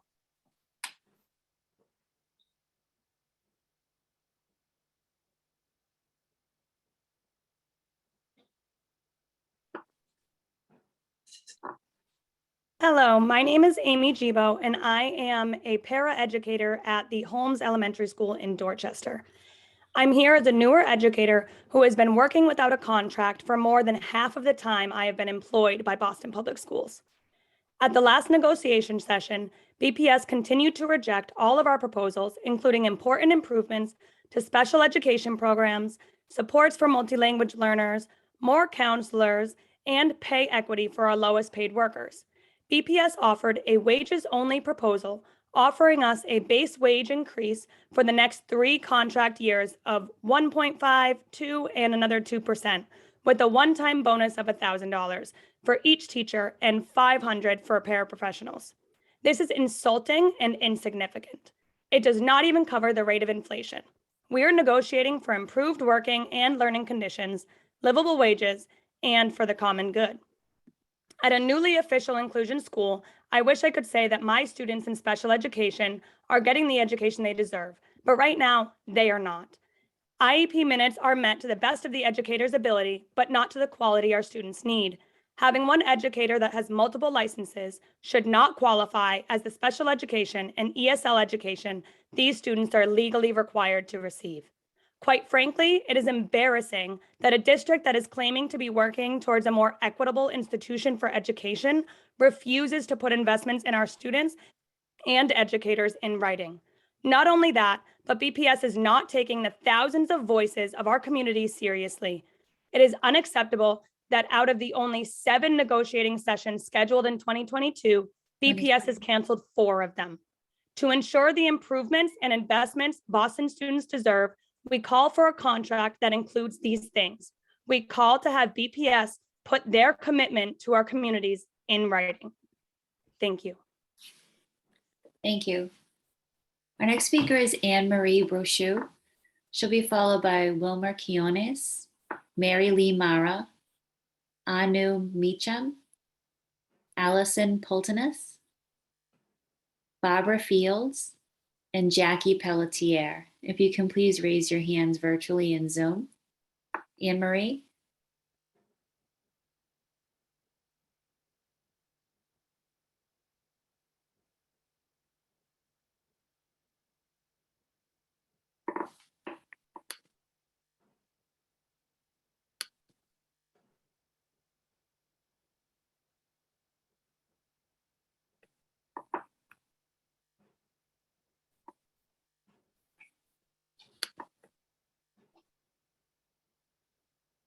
Anne Marie, are you with us?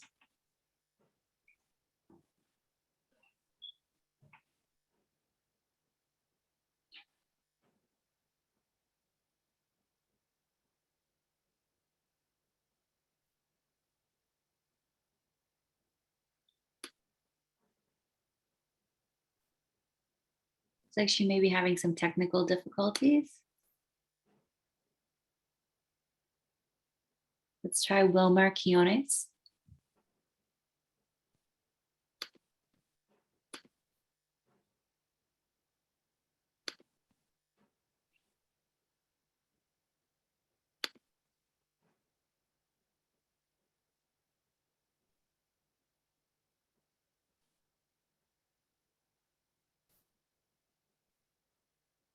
Hi, Wilmer. Good evening. Good evening. Good evening. All right. Good evening, Superintendent and BPS board members. My name is Wilmer Quinones, and I am a BPS alumni, a BPS parent, a resident of Dorchester, and I've been affiliated with Sociedad Latina for over 10 years as a youth leader in high school and now through the alumni advocacy cohort. During my time as a youth leader, we were pushing for fully funding ethnic studies model in Boston Public School District for FY 2020-23 school year. As a student, I faced many barriers. Most were because of the lack of trained BPS staff. I was told many times by teachers to go back to my country because I spoke no English, which made me want to drop out of high school. This is just one example of what students go through. The sad part is that this was and still is the story of many. It breaks my heart that after 13 years, this is still the issue that students are facing. And sometimes I wonder if all the work that many organizations and youth like myself who put through testimony, being part of the ELL task force, ELL youth advisory, and working with BPS in general to ensure that this is not the story of future generations even accomplish anything. I am now a parent of a talented little girl who is in BPS, and I remember what it is to be a student. So I cannot give up. I cannot give up hope right now. I know we can make a change. Many students at Sociedad Latina are still fighting this battle. We have seen drastic increase in the dropout rates in BPS, which exemplifies that our education system is not serving all of our students. We have to start doing things differently in order to get different results. We need to equip our students of color with their white counterparts with the necessary tools to succeed through equitable and justice centered approach to our curriculum and standards in BPS. We also want to see more teachers of colors in BPS. Our teachers should reflect the race and ethnicity of students in the classroom. Latino students make up the majority of students in BPS, and they should serve, and they deserve to be represented in the staff, teacher, leadership in Boston Public School. Currently the 2020 BPS at a glance report states Latino and Hispanic teachers make up 10.7% of the teachers in the district, while Latino students make up 43% of all the youth in BPS. We need to establish a program and opportunities for more Latino teachers in the district. We need to train our current BPS to become the next generation of teachers in our school. There's a quote that I used to say every time I spoke at a Boston Public School meeting, and I'll say it once more. We need teachers that love teaching to teach students who love learning. I'll finish my comment with the following ask. Every school in BPS should have professional development and training required for all teachers on cultural competency in their curriculum. There should be an opportunity for Boston Public School teachers. I'm afraid you're past your time. Could you please send us in your written comments? Yes, I'll do so. Thank you. It's good to see you. Thank you, guys. Likewise. Take care.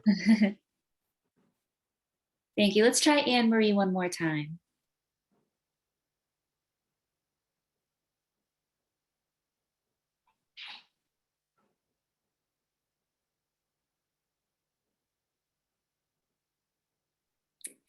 Hello.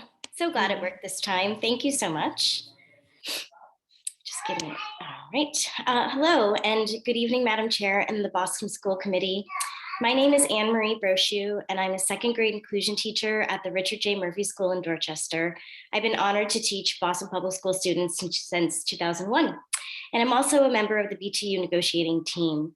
And I'm here tonight to talk about how important it is for our school committee to understand the great diligence with which our membership has worked to prepare a contract package that supports the students and families of Boston Public Schools.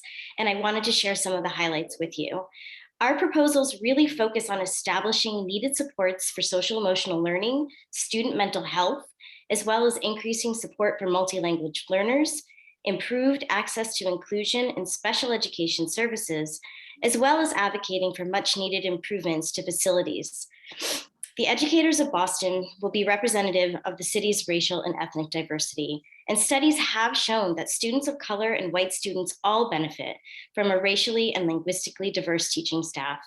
Culturally and linguistically sustaining practices, including ethnic studies, is a vital part of our contract going forward. As mentioned before, our students deserve to return to schools that value their social and emotional health and that prioritize diversity and inclusion in the classroom. And I just wanted to say that as a negotiating team member, I'd like to express my deep concern over the ambivalence with which our proposals have been met by the Boston Public Schools. We have spent many hours preparing and giving our proposals and receiving very little feedback. We haven't really received proposals or counter proposals from BPS except for a wage-only proposal. And the BTU eagerly awaits working together to improve teaching and learning for students in Boston Public Schools. And I just wanted to say that it is past time for Boston Public Schools to get back to the bargaining table. The Boston Teachers Union is ready and we are definitely waiting. So thank you. Our next speaker is Mary Lee Mara.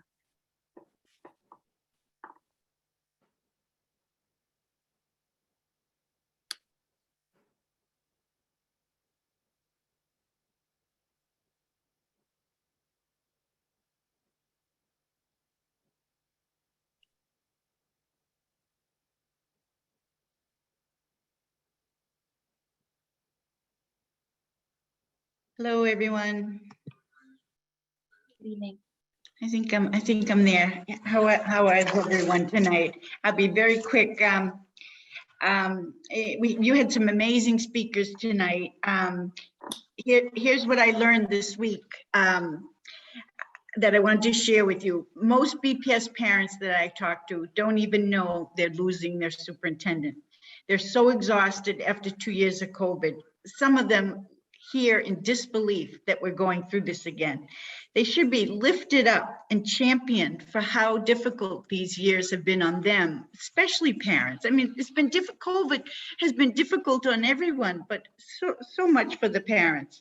And then they hear that CPC isn't even being recognized in the superintendent search, which they wish they didn't even have to have.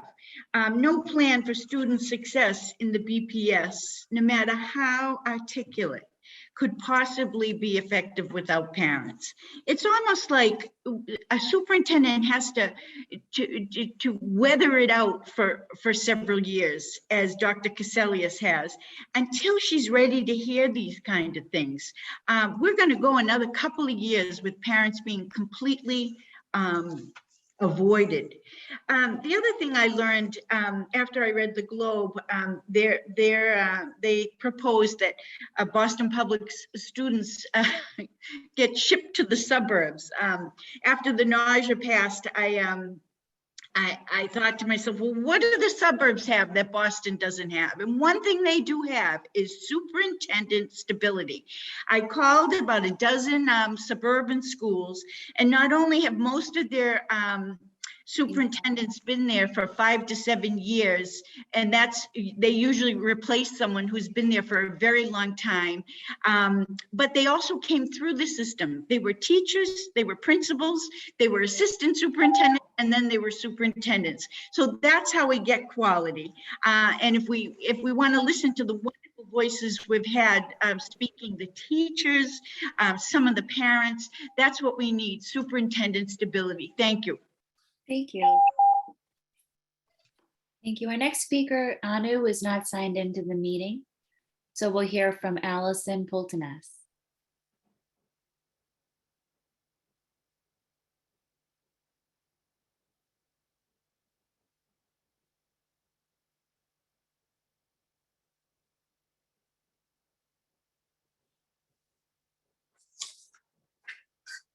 Hi, good evening. I hope you can hear me okay. My name's Allison Pultanes. I live in Mission Hill. I write for a local community paper, but I'm speaking about something that's also personal. I write about high school sports, and I write about the McKinley schools because I write for the Fenway News, and there are 2 McKinley buildings there. Writing about athletics has been complicated because there's so little information that is shared on the BPS website. And I'm going to give you an example. This weekend on Saturday is the varsity basketball games. Girls is at noon and the boys is at 2 p.m. This is a big deal. Athletics and sports are very important in high school. They can be positive, affirming experiences. And there are fans in the city who want to share this with students and families, but there's no information about events like this. On the website, it's very difficult to get responses from the athletics department. So Mary Ellen Sheeran at White Stadium has shared schedules with me, but I have had no responses from other staff there. It's something that I think could easily be improved, and it seems like a light subject maybe for you guys tonight, but I think it's important, and I hope maybe some of you might even attend some of these high school events. Thank you. Thank you. Our next speaker is Barbara Fields.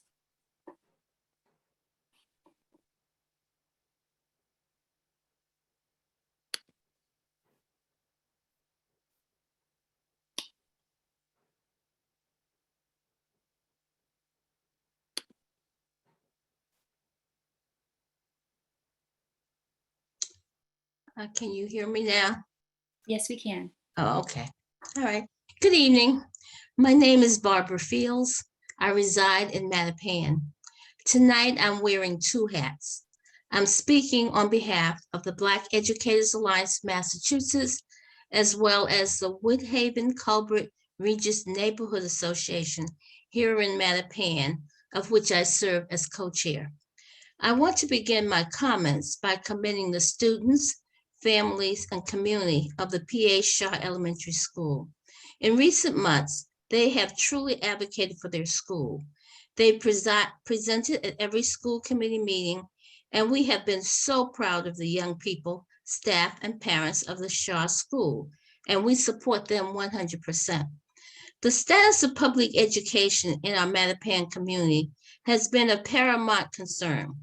The impact of your decisions in many instances has compounded the disparities and inequities that persist in schools in our communities of color versus other communities. It was just a few years ago that we had to resist the closure of the Mattahunt School, and many of you probably remember that. The feelings of distrust that surfaced during that time were rekindled when we were informed that the promises made to the Shaw community were not going to be honored by expanding the school as had been promised. Instead of expanding the Shaw to an inclusive K-5 school, you were eliminating the third grade. While we thank the committee for deciding to instead include 2 fourth-grade classrooms, we are dismayed that you would commit to the expansion for only 1 year. In a second.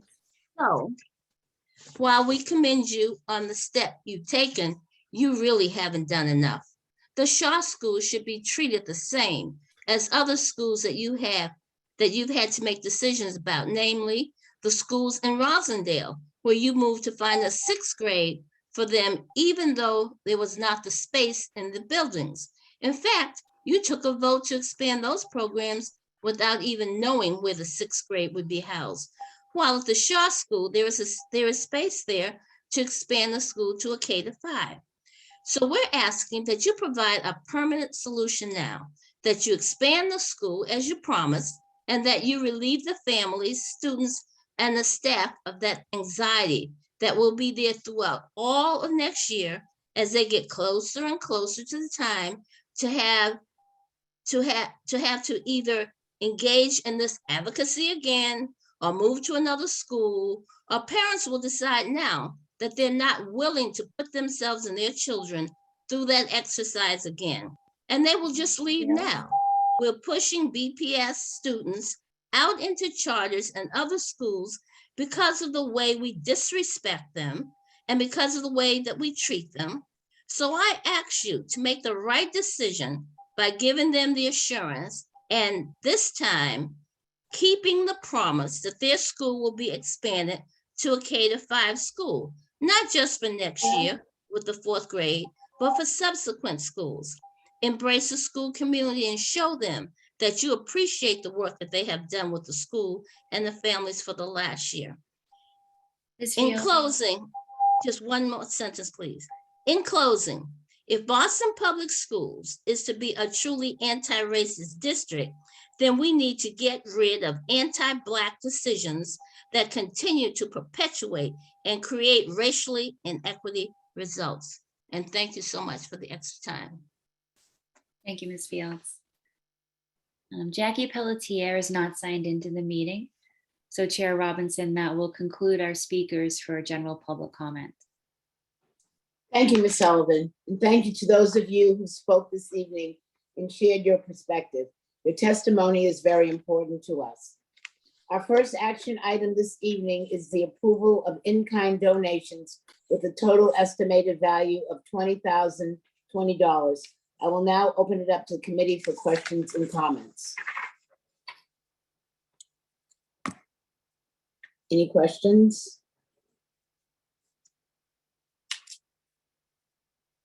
If there are no questions, I will entertain a motion to approve the in-kind donation as presented. Is there a motion? So moved. Thank you. Is there a second? Second. Thank you. Is there any discussion or objection to the motion? Ms. Sullivan, will you please call the roll? Dr. Alkins, Yes. Mr. Cardet Hernandez, Yes. Ms. Lopera, Still not here. She'll be back shortly. sure, thank you. Ms. Polanco Garcia, Yes. Mr. Tran, Yes. Mr. O'Neill, Yes.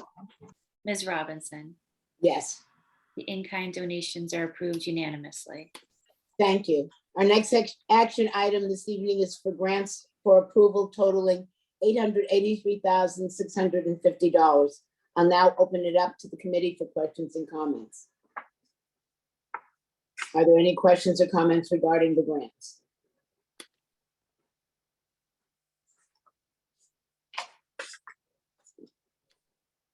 If there are no questions, I will entertain a motion to approve the grants as presented. Is there a motion? So moved. Thank you. Is there a second? Second. Thank you. Is there any discussion or objection to the motion? Ms. Sullivan, will you please call the roll? Dr. Alkins, Yes. Mr. Cardet Hernandez,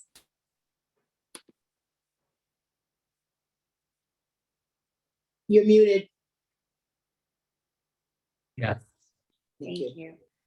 Ms. Lopera, Ms. Polanco Garcia, Yes. Mr. Tran, Yes. Mr. O'Neill, Yes. Ms. Robinson. Yes, The grants are approved unanimously. thank you. Our next action item is the 2022 Massachusetts School Building Authority, MSBA, Accelerated Repair Projects. You will recall that at our last meeting, Deputy Chief Financial Officer David Bloom presented proposals to the following Massachusetts School Building Authority, MSBA Accelerated Repair Projects, ARP. Boiler replacements at the Burke, Curley, Haley, and Warren Prescott schools, roof replacements at the Henderson Upper and Orenberger schools, and roof and window replacements at English high schools. At this time, I'd like to invite Superintendent to offer any final remarks. Thank you, Madam Chair. I support these MSBA projects as we discussed just last week about how we prioritize the utilization and the condition of our buildings in terms of our overall planning. So these are the projects we were putting forward for this year. I don't know if Mr. Bloom wants to make any final comments before you are able to take the vote.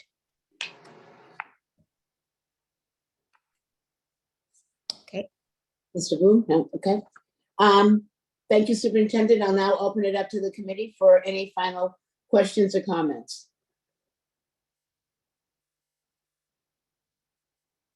Mr. Cardet Hernandez.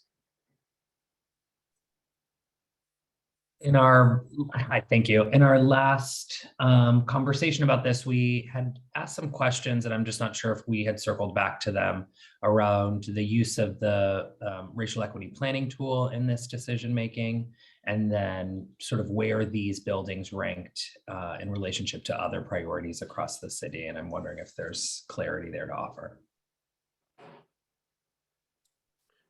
Yes, thank you for that. I apologize. This will just take me 1 second as I have too many tabs open, so I can pull up that information for you. So I'll start by just saying, in regards to the racial equity planning tool, as you know, racial equity is a key part of all of this work that we are doing. And so one of the things we're considering is the use of data to help us inform which school buildings get selected. And so one of the key impacts here is looking at, in addition to the age of the building, other sort of demographic information, understanding about the need of the community involved. The community engagement, there's not individual community engagement for each individual roof or boiler project, but we think of it more inside the context of our broader Build BPS engagement that's going on. As we look at the projects that were selected and were before you today, the boilers, sorry. The boilers selected all reflect in the sort of 15 oldest boilers in the system. And then we look at condition, size of building, and risk of failure, as well as opportunity index and other measures of need.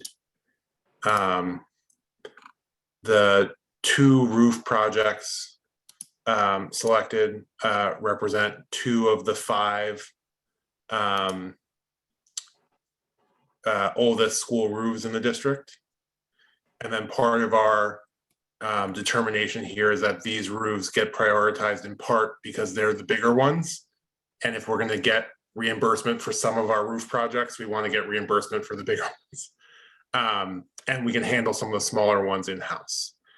I will just also note that the oldest roof in the district is also being replaced as a part of an existing capital project. So that's another part of this, is that we're cycling through these capital projects, which can take multiple years to engage.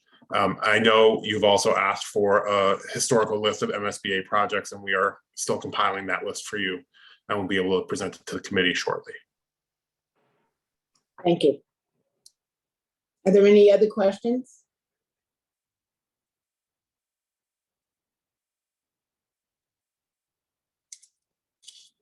Okay, at this time, I'd like to invite the superintendent for any final comments. I just encourage a yes vote. Okay, thank you. There are no further questions. I'll entertain a motion to authorize the superintendent to submit the Massachusetts School Board Authority the following statement of interest forms as presented. Is there a motion?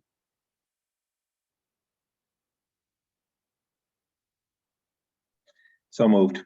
Thank you. Is there a second?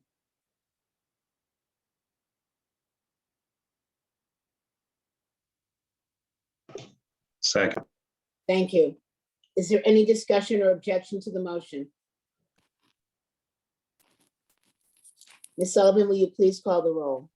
Dr. Alkins, Yes. Mr. Cardet Hernandez, Yes. Ms. Lopera. Yes. I'm sorry, was that a yes? Yes. Thank you. Ms. Polanco Garcia, Yes. Mr. Tran, Yes. Mr. O'Neill, Yes. Ms. Robinson. Yes, The motion is approved unanimously. Thank you. thank you. Our final action item this evening is the approval of the superintendent's final fiscal year 23 general fund budget recommendation in the amount of $1,334,845,508. You'll recall that BPS Chief Financial Officer Nate Kuder presented the superintendent's revised fiscal year 23 budget proposal at our March 16th budget hearing. I want to thank all of the community members who shared their priorities with us during the budgeting process. I also want to thank the city for its strong financial commitment and the superintendent and her team for creating a budget focused on student recovery and achievement. At this time, I'd like to invite the superintendent to offer final remarks. Thank you, Madam Chair. Tonight, I'm going to ask you to vote on a proposed FY23 budget for BPS in the amount of $1.3 billion. I'm super proud of this budget. As you know, it was part of the historic budget commitment of the city nearly 2 years ago, when former Mayor Walsh gave 3 years of a budget to the school district so that we could fund our strategic plan. And this year represents a $40 million increase over last year. Mayor Wu's continued commitment and adding in an additional 10 million this year, and former Mayor Janey's commitment the prior year. And of course, our city council who has supported this each and every year. So it signifies a deep commitment in our city, in our children, and in the direction that we are headed around our strategic plan. I've highlighted since rolling out the initial budget recommendation in February that this budget represents our commitments to recovering from the impacts of the pandemic, while also investing in programs for students and educators that we believe is going to accelerate student learning and student outcomes as we as a body continue to focus on improving student outcomes, doing this mostly in a way that gives every child a quality guarantee so that no matter what school you go to, that every student in every neighborhood has similar and the same opportunity and access to programming across the district, which includes, facilities that set them up for success with 21st century labs, therapeutic spaces, basics for, such as clean water, clean bathrooms and venting in bathrooms, which we have been fixing. And, all of those things that require our students have, now as we launch libraries, et cetera. What kind of facilities are we going to need? And then curriculum that raises the expectations for students, focused on literacy and native language literacy, so that we can make sure that students are receiving an equitable curriculum across the grades that's culturally responsive and values our students and what they bring in their cultural heritage to our schools. Also, access to support services that include a school nurse, social worker, family liaison, to build relationships with our families and our students, with our teachers and our full community. And now, as we think about this budget, particularly the focus on counselors and psychologists to address the ongoing and significant mental health needs of our students due to the pandemic. These incredible investments are going to address the longstanding challenges that we've had in BPS and build a strong foundation of support for our students moving forward so that they can achieve better outcomes.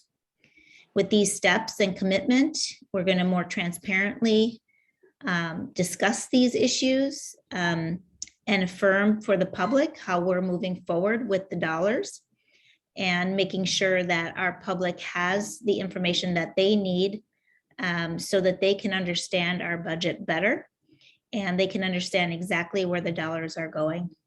We have endeavored with our ESSER planning to match our federal funding with our operational funding so that we can be mindful of any kind of cliff that might come when the federal funding ends and prepare already for sustainability to ensure that those efforts that we do start continue. And that is why you see most of the personnel investments here on the operational side, and most of the other innovation or material side of the leisure are on the ESSER side of funding, because that funding will end. And of course, I continue to remain grateful for all of you and the city and their partnership as we continue to step up and provide additional supports for our students and our families.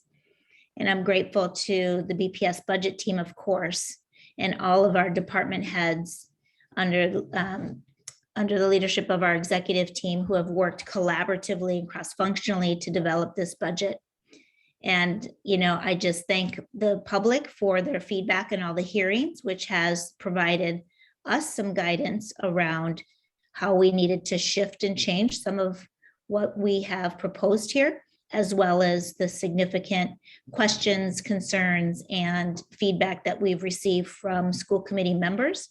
I look forward to your vote tonight in engaging in a series of hearings coming up here now with the Boston City Council, as they also consider the BPS budget as one part of the mayor's overall City of Boston budget. And I ask that you approve this vote tonight. Thank you, Superintendent. I'll now open it up to the committee for final questions and comments.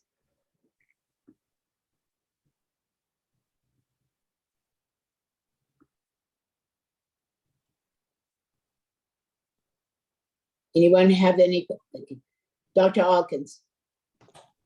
Thank you for the presentation this evening and the series of presentations over the past month or longer than a month. I just have a question. Actually, this is more related to the transparency aspect. We've talked very openly about the use of the racial equity planning tool in this process, which I think is a benefit to understanding, or at least an introductory approach to racial equity. Do we publish this at all? Do we actually make this available for our families to see, to see how, to get some insight into how you all are making these decisions, things like that? Yes, I think Chief Cooter can speak to the tools that are available and what we publish to our families and to our parent councils. The publication of the equity impact statement that we provided along with the budget, the original budget proposal on February 2nd, is a representative of the racial equity planning process. It's meant to answer the key questions that the racial equity planning process takes into account. And I think there are so many decisions that get made that we do ask schools to think about the racial equity planning tool in their individual budget process. This is a place that we've been partnering very closely with Chief Granson and his team to make sure we can embed it more because we think it's critical to the many decisions that are made throughout the budget process. Those our overall racial equity impact statement is published online, and then individual schools, if they did go through the full racial equity planning process, would then publish their own. Thank you for providing that, because I just think in, not necessarily being reactive, but proactive to this notion of transparency, particularly around racial inequities, that the district has been moving towards eliminating such inequities. I think it would go a long way for communities to know at the individual school level what types of conversations and who's being brought to the table, what is the demographics of that, and what's the breakdown. So thank you for that. Thank you. Mr. Cardet Hernandez. Yeah, thank you again, and thank you for what has been over a month of presentations and allowing us to ask questions and dig in deeper with the team. I think it goes without saying, because we have been in discussion, there are elements of this budget that are incredibly exciting and promising, and there are areas where I have major concerns around our own responsibility as a system, but also our ability to be aggressive and meet the moment, given everything that's happened over the last 2 years for our kids. But one area that has been standing out for me, and I just want to make sure we can try to address tonight, I'm curious at the end, how many new positions is this budget adding to the system? What percentage of those positions are central positions, and how many of them are school-based? And then I'll ask a follow-up question after that. Yeah, thank you for the question. And David's going to be pulling up the information on FTEs right now. I just want to use this as an opportunity to say one of the things that did mitigate the number of added FTEs for the school-based staff was the closure of 3 schools, that the Timilty Middle School, the Irving Middle School, and the Jackson Mann Middle School. So it sort of demonstrates how we can think about sustainability and the number of schools we have in the budget process. The other piece I just wanted to add was we do hold a number of reserves for positions in this point in the process for adjustments based on assignments we anticipate being allocated out over the summer and into the fall as we see where student assignment happens. And I do want to, you and Dr. Hawkins both mentioned the length of the engagement. Just want to thank you all. As I mentioned at the start of this process, on the first night we presented, Miriam Rubin, our budget director, had her daughter who was born. And I think this process has been going on so long, I think she just entered kindergarten. So it's been a very thorough process, and I appreciate you all. With that, I'll turn it over to David for the. Yeah, Nate, that's an exaggeration. She started K1, but that's okay.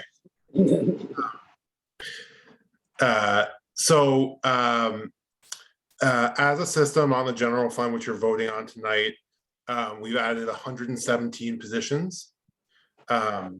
99 of these are at schools and 18 at central. The vast majority of those 99 new school-based positions are the specific investments we've highlighted through this process. Librarians and school psychologists primarily, but also some social workers that were funded in the current year using American Rescue Plan funds from the city, which are now going to be funded on our general operating budget. The 18 central positions include some of the investments in things like our facilities team to help engage the work with Build BPS. I will note the offsets there make understanding that number a little bit tricky. So we have added a number of new positions at schools going to 6th grade. As they add new 6th grades, they add new staff for those 6th grades. We've also added new staff members to service the 7th and 8th grade, newly expanded at Brighton and the Burke, and the 8th grade, which is added for East Boston High School's expansion as a part of sort of the rollout of their expansion. Most of those school-based 6th, 7th, and 8th grade positions were offset by the closures of the 2 middle schools and the middle school grades at the Jackson Man. Thank you for that. My follow-up question, and sort of one real time, just based on what you just named. I think part of my fear and my concern, obviously, is I think we are all very much aware that there will eventually be other school closures as we have to figure out how to right size the system, which means we will have existing staff who will need to move into other places. So as we grow in a time that we know we will eventually need to restrict in size, or constrict in size rather, I think it just presents challenges that I think are worth naming in a public setting. But my follow-up question is, how many vacancies currently exist in the system? And what percentage of those vacancies have existed for over 6 months? I wonder, Nate, I believe I saw that answer in one of our. Yeah, just the one thing I'll just add as context that I know quickly while Nate is looking that up is, we, before the pandemic, we traditionally hired something like 400 new teachers every year. And we employed 10,000 people. And so our regular turnover has meant that even in times of school closures and other things, we have not had to lay off staff at any scale to achieve turnovers. It's more about reducing outside hiring. And so, especially since it is likely that any changes we do make would happen over a period of time, it will give us the ability to sort of system-wide reduce positions through vacancies, while understanding that that may be incredibly disruptive to people's assignments to individual schools still while that happens.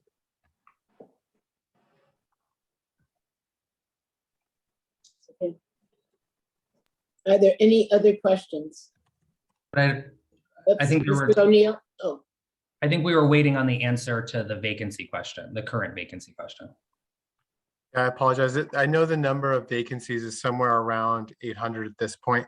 I'm looking for exactly where Al Taylor, the Chief of Human Capital, had shared that number with us. That's a number that's tracked by the Human Capital Office. So maybe if we could go, if there's another question. I'm sorry, I just found it. Okay, thank you, David. Sorry about that. Sorry, so this data, I believe, was actually pulled maybe a week or two ago. So I know you did ask right now, but it's within the last couple of weeks, which I hope is okay. So at the time we answered, there were 864 vacancies in the system, of which 179, or about 20%, were posted at least 6 months prior. I am obviously asking the question and highlighting my own concerns just around the staffing crisis that every school district is facing right now, our own school district is facing, and obviously industries outside of the education sector are also facing, and just the complexity of meeting staffing needs in this moment, and also trying to grow our staff given all of those challenges. mm-hmm.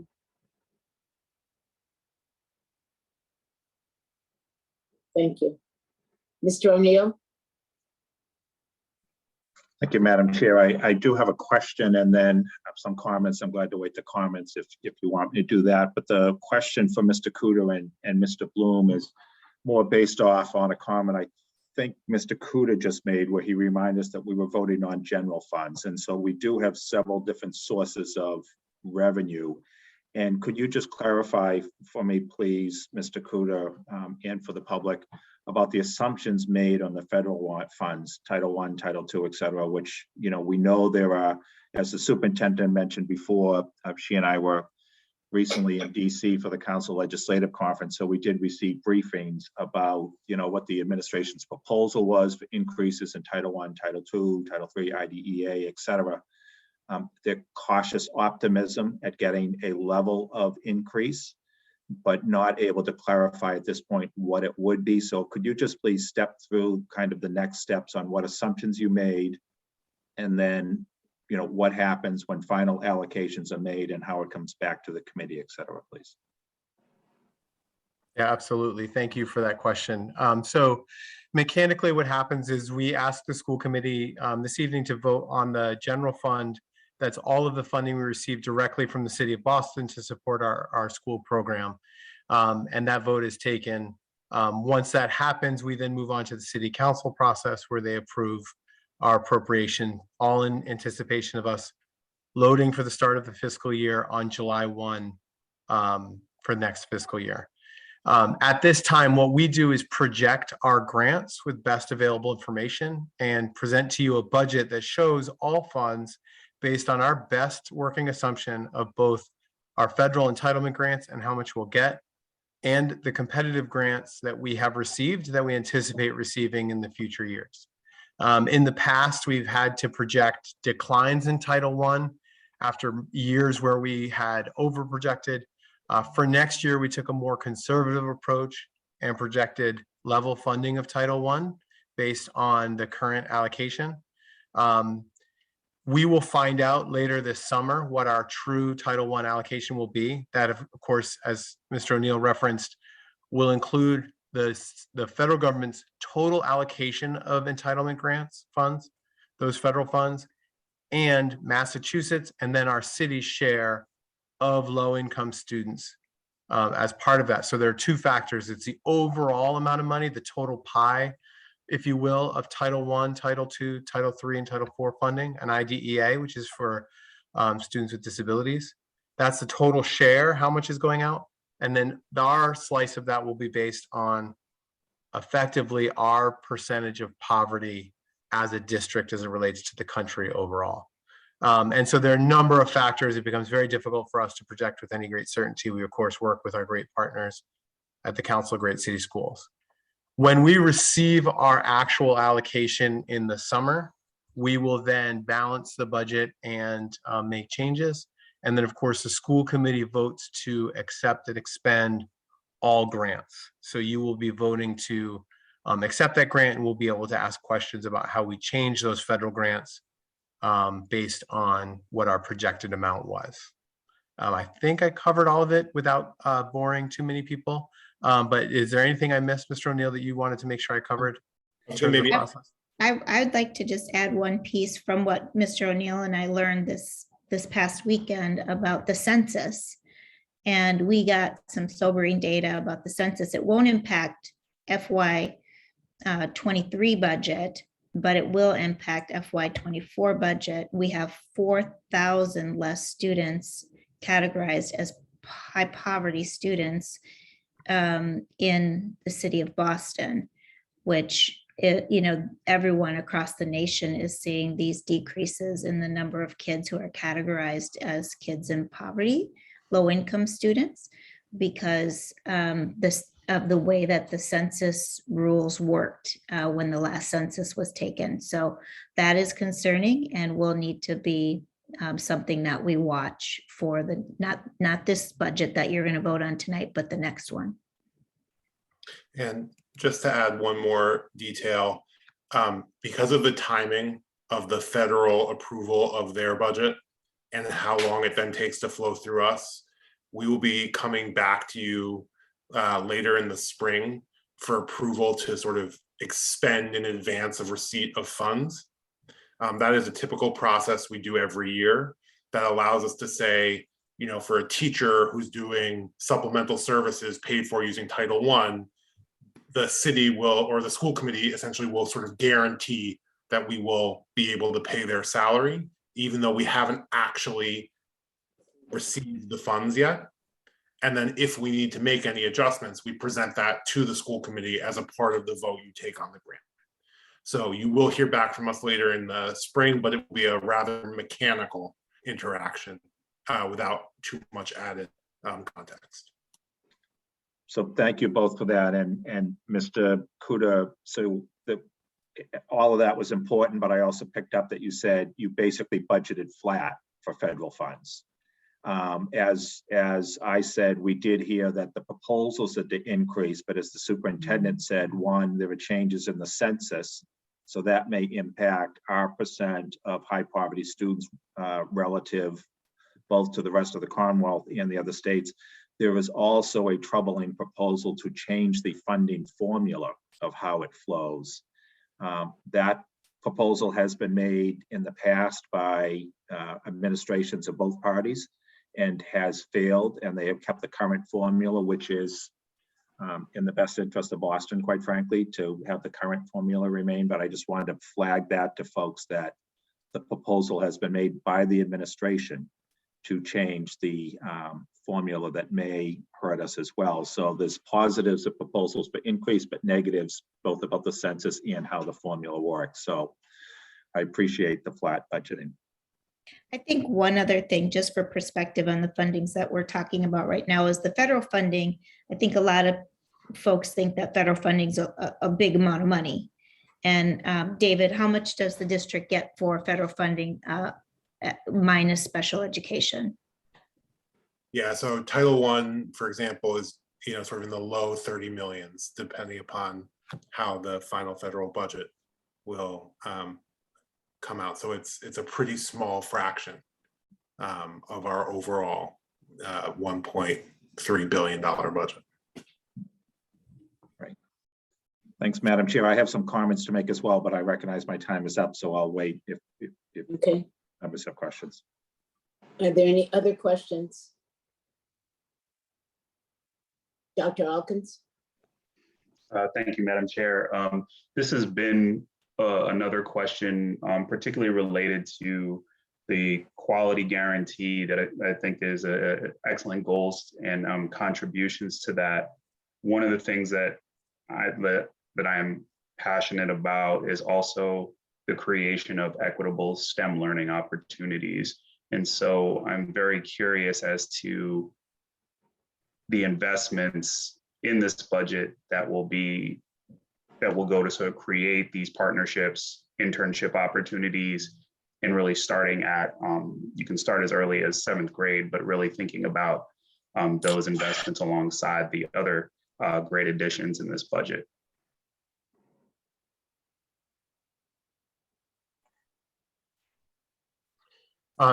I had the opportunity to hear a briefing on some of the work that we're doing to create more outdoor learning classrooms and outdoor learning opportunities and students in the middle grades, in particular, creating a sort of 7th grade experience for students as part of this effort to both embed student experiences and then STEM learning in that. I will say I don't have a tremendous amount of detail on the academic side. I'm wondering if Superintendent Cassellius or Drew Eccleston might be able to offer more insight about specific investments around STEM education. But I do hear you. That is a tremendous value to our students and going to be critically important as we think about how to shape students' experience at the secondary level, for sure.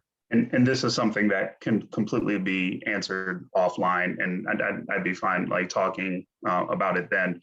Just it's something that that of course intersects across all different lenses of diversity, and especially with access to career pathways that don't necessarily require 4-year college plans and even 2-year college plans. It's a great opportunity for our vocational and technical programs.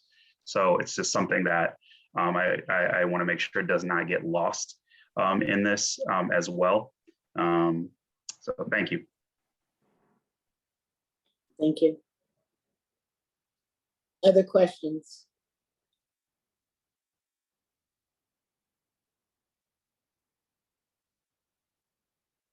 Mr. Tran? No, thank you. Mr. O'Neill, back to you for comments. Thank you, Madam Chair. And I just, first of all, as my fellow members have said, it has been a 2-month process now, and particularly to the finance team, Mr. Kudo, Mr. Bloom, and your colleagues, I know this has been about a 6 to 7 month process, going all the way back to starting with enrollment projections and then working with all the individual schools. And I want to compliment you on it. Now, obviously, it's great that we have a large budget, and thank you to, first of all, to the superintendent for, among other things, having the courage to push hard for that $100 million commitment, and to make sure that commitment was honored through 3 mayoral administrations, right?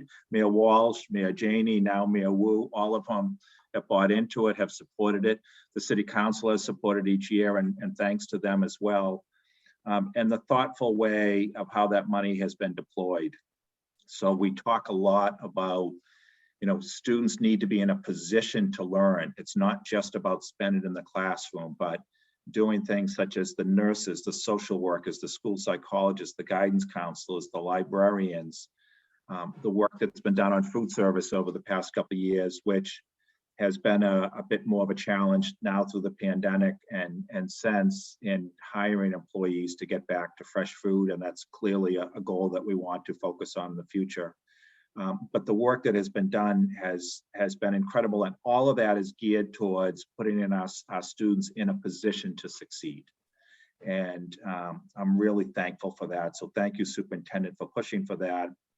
Thanks to 3 successive mayors for supporting it, for the city council for supporting it. But the thoughtful way Mr. Cooter and Mr. Bloom and the entire team have gone about in working with the schools on this.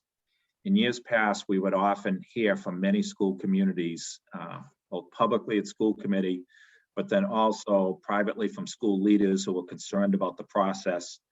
I used to say, and I think I publicly asked you this at the school committee meetings or during budget hearings, about, yes, the school leaders that you heard from, but how about the ones you didn't hear from them? Because maybe they were happy and didn't want to raise Cain, right? But the fact that the process you have undergone to work with school communities by the time the budget comes to us has really improved the past couple of years. And I thank you for your work on that behalf. I also thank you for aligning this budget with the goals and values that the school committee had set out and agreed to together. So from early literacy and achievement for our English language learners, achievement to students with disabilities, critical thinking in math, science, and literacy in college and career and life readiness, we can see the pretty much direct lines between the investments that you're making and how they align with those goals. And so I thank you for that as well. I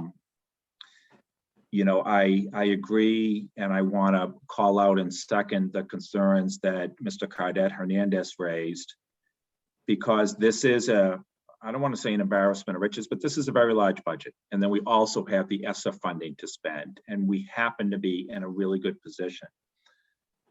The superintendent and I heard in DC as well, a lot of concern from Congress that be very careful how you're spending these ESSER funds. Make sure you spend them all.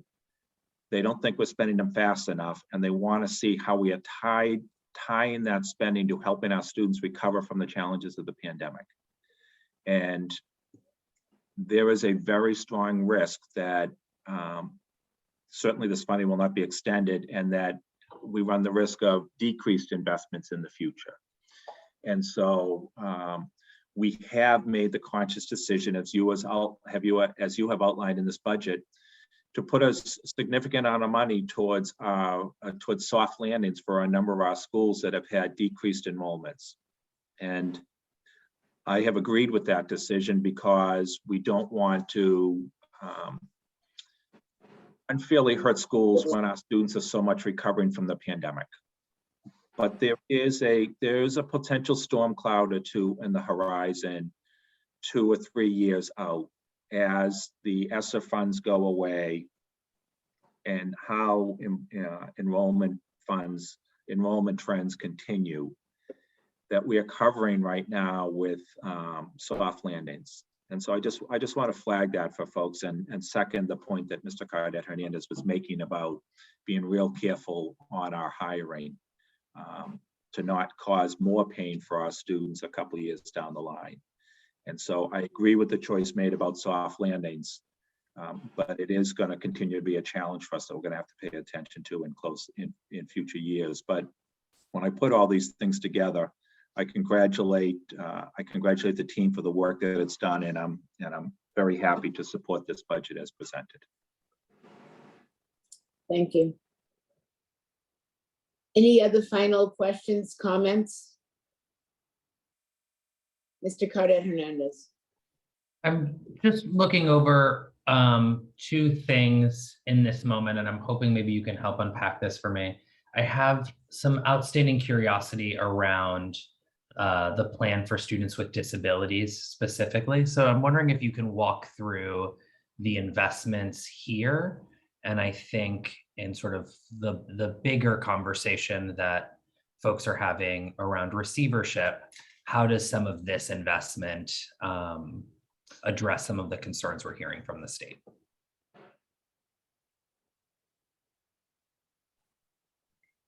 I'm not sure if Ms. Ekstrom is on the call for the specifics to the special education investments, or if Mr. Eccleston is on, if Dr. Eccleston's on board, but we could certainly give you a narrative on how we are spending those special ed dollars specifically. I don't know, Nate, if you have further budget documents on the special education investments. And then with receivership, you know, let's hope that doesn't come to pass. We're preparing ourselves for a progress review. Obviously, there is still quite a huge amount of effort that we need to do to make sure that our students achieve at the goals that we have set out for them. So, but I do think that we've really set a strong foundation moving forward. And we've just recently hired leadership in the special education office with a lot of expertise in this area around compliance in particular, and making sure that we have the systems in place so that students get the services that they deserve. Some of the funding that we have for compensatory funding is in our ESSER funding. And that's a significant amount that we've set aside for recovery and recovery of services that were not provided during the pandemic for our students with disabilities. But then there's also funding for inclusion, dyslexia, and some other investments. I just don't have the exact particulars. So I don't know, David, if you. Yeah, I'm happy to jump in. So the since before the pandemic began, I would say the superintendent's main direction to us through the budget process has been investments in special education inclusion. So those are an ongoing and continuing priority, and they are reflected in this budget in multiple ways. Another key focus area in this budget is the overlap between students with disabilities and English learners, and the fact that a number of our English learners do have disabilities, and continued coordination and expansion of our work there. And then the final sort of newer investment that I would highlight is what the superintendent was just mentioning, this investment in compensatory services to really catch up students from what they missed during the pandemic. For students who weren't able to get services in a remote setting, the compensatory services will have a long tail, because you still need to provide the services they're due now and work on a compensatory services plan. And sometimes that will just take time to catch up all the services they've missed. Just to clarify, thank you for that. But I want to differentiate between what is ESSER funding and what are general funds right now. So what is the investment that we're making in special education programming using the funds that we're voting on this evening?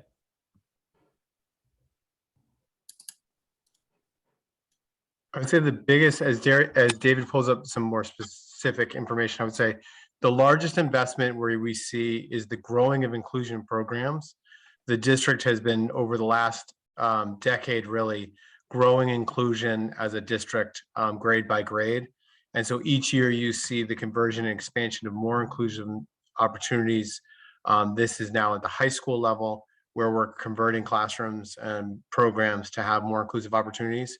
So you'll see an investment in special education teachers and special education paraprofessionals in order to achieve that. That's a lot of school-based spending. And then David, I think you have additional context you want to add. Yeah, so I would say, something like 70 to 80% of of the additional, so you're seeing, sorry, let me start at the beginning, I apologize. The budget you're voting on tonight reflects an approximately $5 million increases on services tagged towards special education. These services are primarily delivered in schools by increased numbers of special education teachers and paraprofessionals. I would say approximately 70% of that is for what Nate just mentioned, the expansion of inclusion programs. The majority of the rest is for expansion of ABA services. And we can maybe present some information to the committee at another time. But one of the things we highlighted for this committee 4 or 5 years ago was we saw a real expansion of ABA identification with the pass of the Affordable Care Act. And that increased rate of ABA services reflected in our students is now rolling up through the system. So we see, similar to the way we see inclusion rolling up through the system, we see increased number of students with autism diagnosis or ABA placements in our lower grades versus our upper grades, and that is balancing as it rolls through the system. So each year we're seeing more of those classrooms we need to open. Then there's a number of smaller changes sort of as different programs shift around in schools. More special education questions, but I will hold them for Dr. Elkins. Thank you. Dr. Elkins. Thank you. Along those same lines, and this is just for projection purposes, this budget, if you had to say, how much of a dent do you think it makes in sort of closing the achievement gaps that we've been talking about for years at this point? It's a hard question to answer. You know, one of the philosophies that I've had as I've been superintendent is that we have to support our students as well and support our teachers, particularly because we have gone through this pandemic. So the positions of social workers, counselors, psychologists, you know, family liaisons to support families in crisis for student stability are really important to that piece. But we've also made some academic investments around equitable literacy. We've made academic investments in transformation coaches, instructional facilitators to focus directly on the professional development for our teachers. We have some money in, I'm not sure if it's in the operation or the ESSER funding right now for dyslexia to train our, make sure that we have dyslexia specialists in every single school, and focusing on the phonemic awareness that we have and the phonics approach to literacy and equitable literacy in terms of PD for our students. That's critically important. So, you know, there are a number of strategies across disciplines, whether it's supporting students with their housing stability and increases in support for those students, or social work for mental health services, or academic counselors in the 9th grade from 1 to 150 to ensure that students know what courses they need to take, and there's somebody there to ensure that they don't fall behind if they start failing classes, and they can get them hooked back in, to our current investments in paper, which is funded on ESSER right now, which is an online tutor. So it's a multi-tiered, multi-discipline approach to trying to close the gap in specifically. And so there are a number of efforts that we're taking to close the gap. Also, our diversity hiring, so increases around our diversity hiring, and funding our Office of Achievement Gap office as well. We set aside $1 million for additional resources there to do additional anti-racist training and pedagogy with leaders and with school leaders, as well as with our teachers and our curriculum adoptions. I'll also just note one of the changes sort of pretty directly in the Office of Equity Strategy and Opportunity Gaps That was part of the final proposal. The superintendent's asked us to invest an additional $1 million in programs to support students, and things like mentoring programs and exam school initiative support. And then investment in the recruitment and cultural diversity team to make key investments in our staff diversity, which we know has an impact on the opportunity achievement gaps.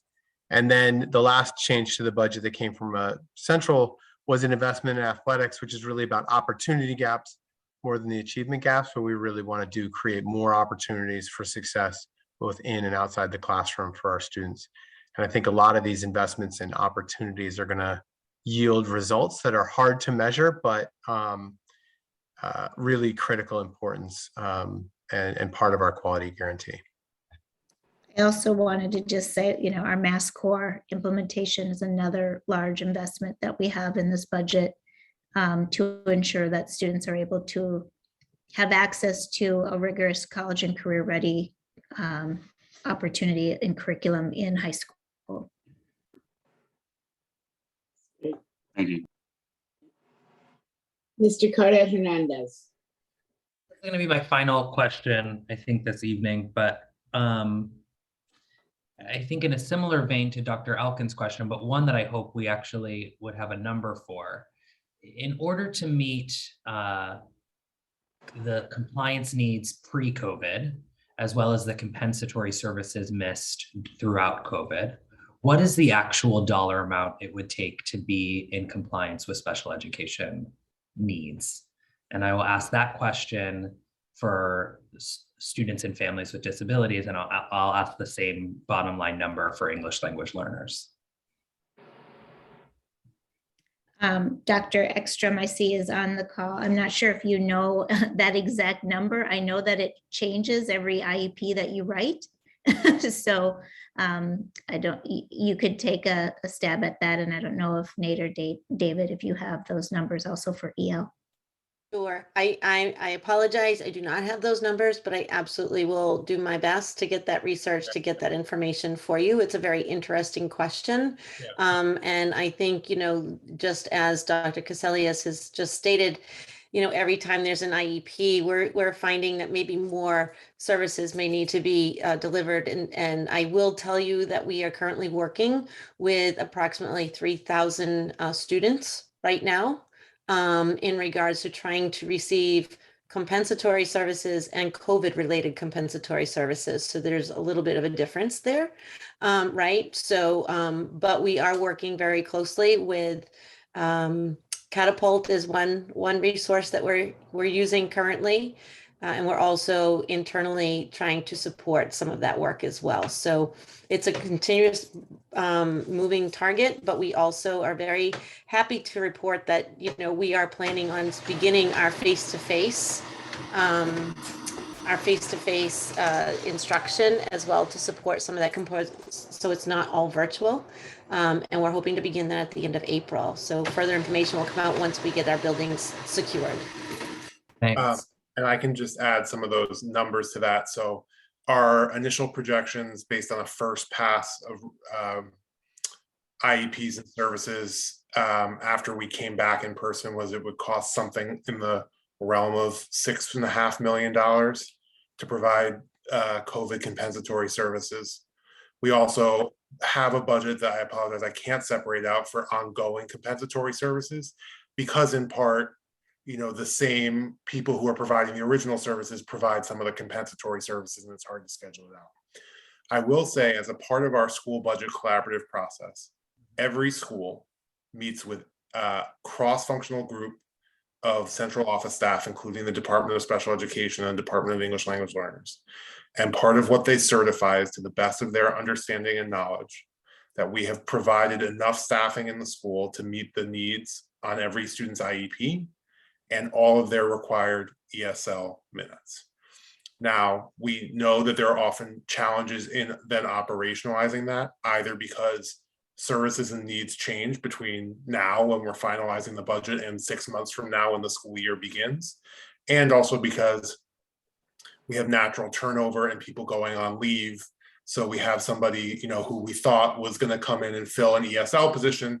That position is then unexpectedly vacant at the start of school. We're scrambling to recover for that, and the student is not getting the minutes they need and deserve in that moment. But at this point, what this budget reflects is sufficient funding for every student to get their required minutes and services starting the first day of school next year. For that. Do you have any further questions? No. Okay, in closing, I just want to thank the budget team for the incredible work of putting together this budget, but also for the significant level of detail that you all possess around this budget and all that it entails, and knowing fully well the needs of our students and trying to the best of your abilities to make sure all these things have been covered. Again, thank you all for your hard work. And I know I tease Nate about this all the time, but I'm still waiting for the book so that we can look up these details as well. I think it will be helpful to really understand the detail behind all the hard work, to not only be able to assure ourselves in the committee, but to be able to assure the public as well, with the considerable commitment that you all have made to really making this the best budget possible as we move forward. So thank you. Yeah, Mr. O'Neill is holding up. I can't see what it is because it's blurred.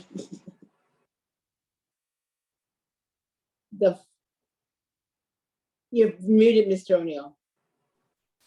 It's the budget book. Is that what you're referring to? No, Madam I Chair? want a budget book with detail, with a narrative, not just the numbers. No, I see the numbers.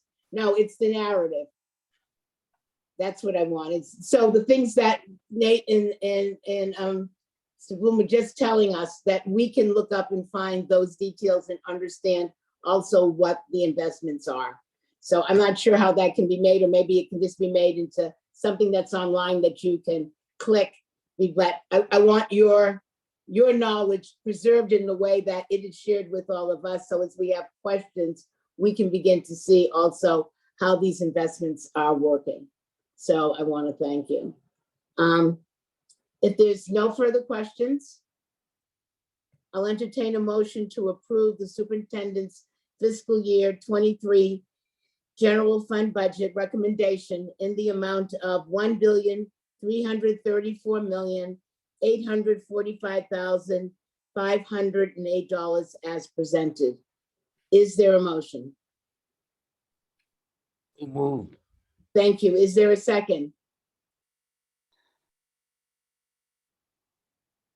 Is there a second? Second. Thank you. Is there any discussion or objection to the motion? Ms. Sullivan, will you please call the roll? Dr. Alkins, Yes. Mr. Cardad Hernandez, I vote no. Ms. Lopera, Yes. Ms. Blanco Garcia, Yes. Mr. Tran, Yes. Mr. O'Neill, Yes. Ms. Robinson. Yes. Thank you. The motion passes with 6 yeas and 1 against. Thank you. Our first report this evening is an update on registration and assignment.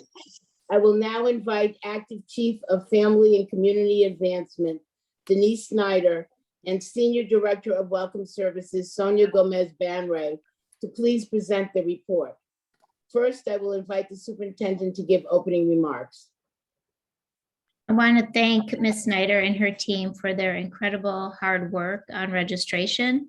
And our Welcome Services team, they work round the clock to provide additional information to our families, oftentimes families who are new to country, and they're the first stop for resources and support. So they do so with a kind heart, and I just very much appreciate her stepping into really big shoes, which was Ms. Monica Roberts. We miss her, but we want to thank Ms. Snyder for being the acting Chief of Family Advancement and Welcome Services. So thank you so much for this report, and we'll take questions afterward. Thank you so much, Superintendent, for the kind words. Big shoes indeed to fill. Thank you.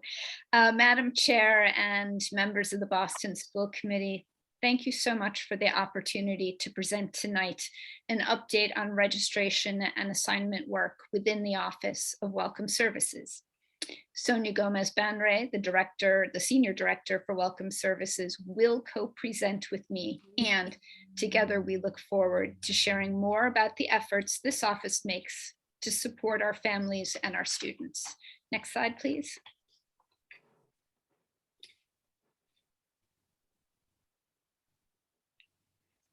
Welcome Services is a department of the Office of Family and Community Advancement.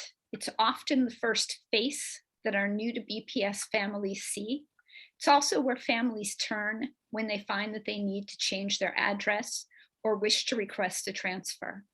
As such, Welcome Services supports students and families in their school choice, registration, assignment, and transition to ensure successful enrollment in our schools. Tonight, we'll cover 4 areas of interest. The first is a shared understanding of the process for enrollment. The second are the 22-23 school year registration numbers. The third is we'll touch on exam school assignment process and timeline. And finally, we'll spend some time talking about innovations for our expanded success. At this point, I do want to turn over the next few slides to Sonia Gomez-Banre to address our first section on process. Thank you, Denise. This is Sonia speaking. Good evening, Chair Robinson and school committee members. Y muy buenas noches, Señora Polanco Garcia.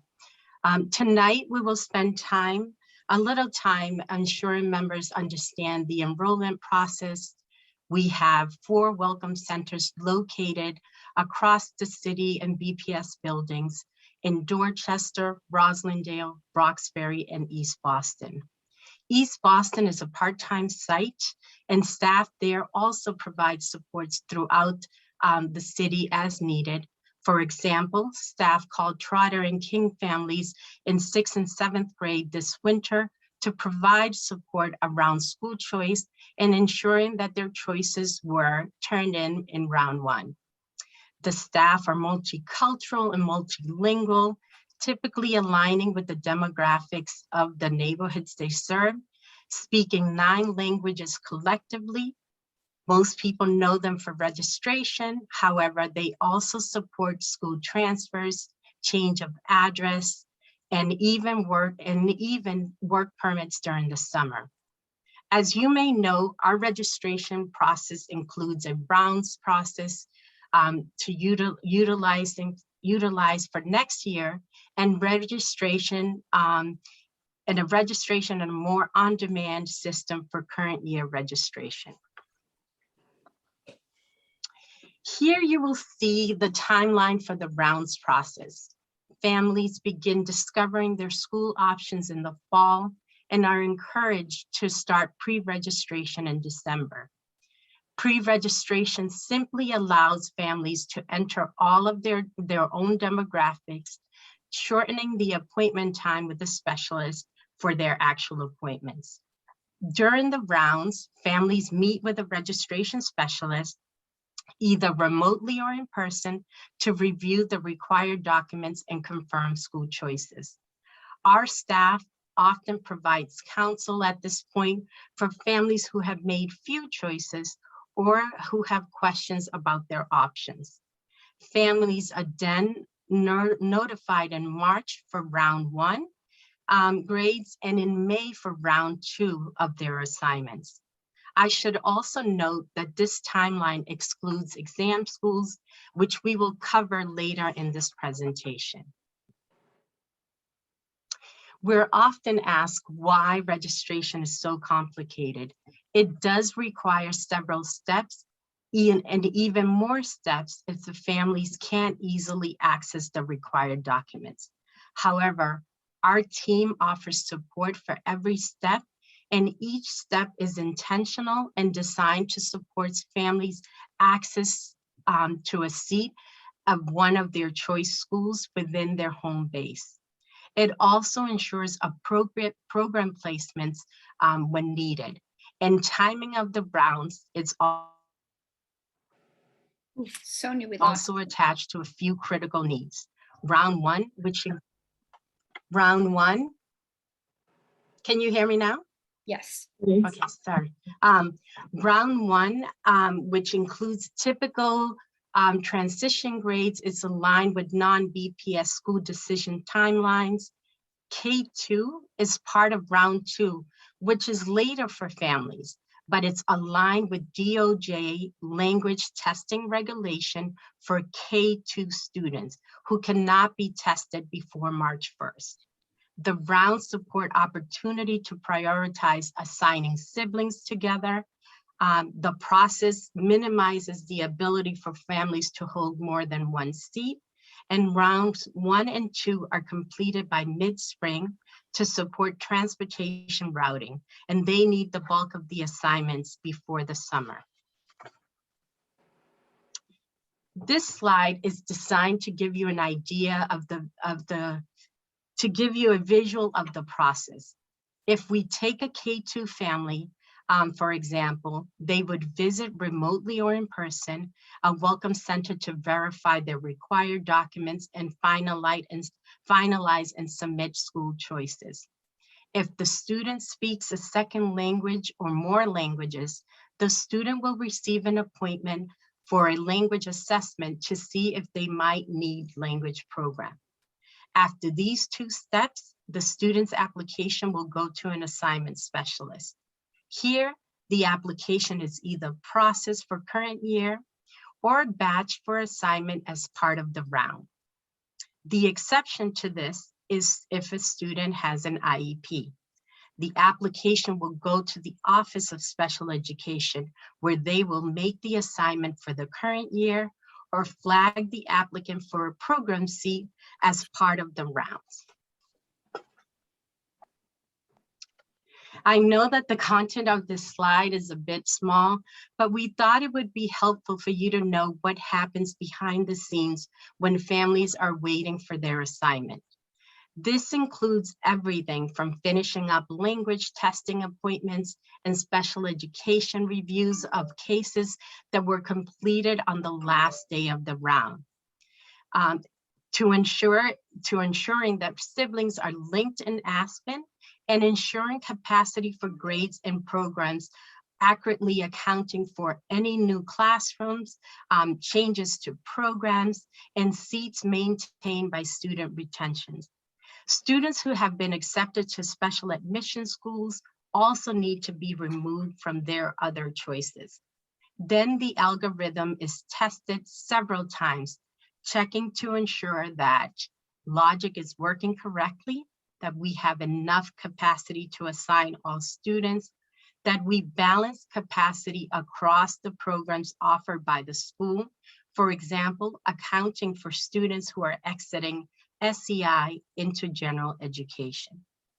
Note any late programmatic changes to school closures, school closures or grade reconfiguration. Excuse me, Ms. Banwright, could you please slow down a bit? Yes, I will. Thank you. Thank you.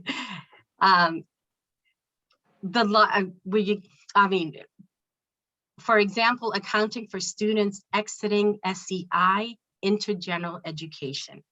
Any late programmatic changes, school closures, or grade reconfiguration also could delay this timing if we need to reach and collect choices from impacted population. In all, this process takes about 6 weeks from the close of any rounds of registration. In fact, we're getting ready to notify round 1 families next week. I'll now turn the presentation back to Denise for the next section. Thank you, Sonia. We'd like to now move on to talk about registration numbers and what that looks like for us so far this year and how it compares to the past few years. Next slide, please. So while finance and the planning and analysis team have provided enrollment projections, we did want to share some data on what we're seeing on the registration side of the work. As you can see in the table in the top row, registrations were up by 439 cases. Good news, but the largest portion of that increase really comes from K0 and from grade 9, and this is most likely due from exam school eligibility changes, which increased applications at grade 9. Round 2 won't close for another week, and this data, pulled about a week ago, shows that we could come in around the same number or lag behind last year's numbers just a little. As a reminder, round 2 is primarily focused on K2 kindergarten and non-transition grades, but is also open to anyone who did not register in round 1. I also want to address the last row on the current year registrations. We provided this data in the slide about a week ago. We've since been informed that maybe our numbers were not accurate here. In fact, that increase that says 8,851 is in fact high because it turns out it also included current year and next year registrations. So that number actually remains closer to the 6,000 mark, and we're happy to provide an update with concrete numbers in a follow-up to you. So I want to apologize for that. However, I do want to say that you can see there is an increase from a couple of years ago. And I think that that really could be a couple of things.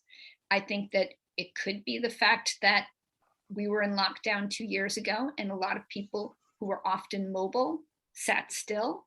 They weren't able to move to wherever they wanted to be. And so now we may be seeing more mobility. We're also definitely seeing what we see year after year is people who maybe decide that another type of school outside of BPS could better serve their students. But once they're there, sometimes they look back and realize access to services and fit for their child is actually a better match here in Boston Public Schools. So we see people returning to us throughout the school year. We also think it's important to note the split between preference for remote versus in-person appointments. While the pandemic really forced our hand to develop systems that allow us to better serve families even while our buildings were closed, we've learned a lot from that experience. And as you can see here in the top right-hand corner, remote is an option that we believe is here to stay, with roughly half of our applicants choosing this option, either to address their own health and safety concerns or for pure convenience. They can join an appointment during their lunch break, while home caring for family, even while they're on vacation. They can zoom in and complete a registration. Next slide, please. So beyond the registration rounds cases, we wanted to give you a sense of the work year round. Welcome Services team worked through more than 11,000 cases to date so far this year. New to BPS applications and change of address will continue all the way through the end of the school year, even though you'll see here our waitlist transactions and our voluntary transfers have a deadline of November 30th. So those cases are closed for the year. Next slide, please. So what does enrollment really look like? We spent a lot of time sharing the wonky details of our work. We think it's important to bring some of that to life through an example. The above case took place this winter, and I'd like to turn it back to Sonia to walk you through the experience as she was part of this remarkable case. Thank you, Denise. We have a strong working relationship with agencies outside agencies who are supporting families coming from war-torn countries, the border, or experience natural disasters.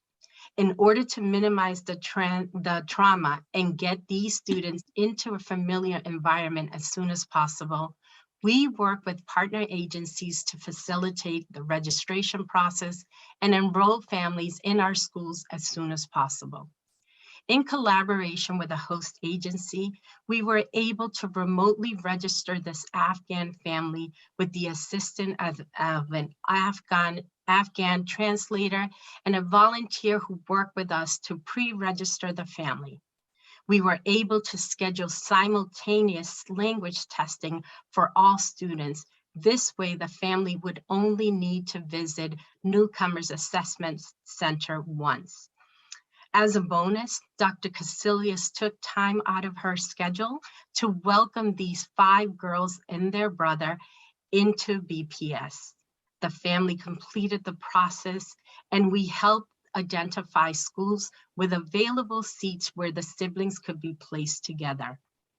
Thanks to Cradles to Crayons, we were able to provide school supplies to these families. This is not a one-off for our centers.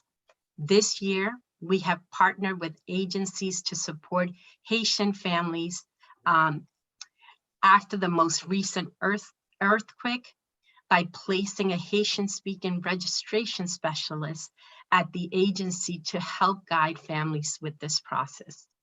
We just received inquiry about the registration process for our first Ukrainian student impacted by the Russian invasion, who is expected to arrive soon, and we're looking forward to welcoming them to our BPS family. Often, our registration is less complex, but sometimes it is even more so, especially if the family needs to have an IEP reviewed before placement, or needs to submit additional documentation, or needs to transfer a student in order to keep the siblings together. It can be challenging for families, but our job and that of the 21 registration specialists and the 5 assignment specialists is to provide support, share resources and information to help our families successfully navigate these transitions.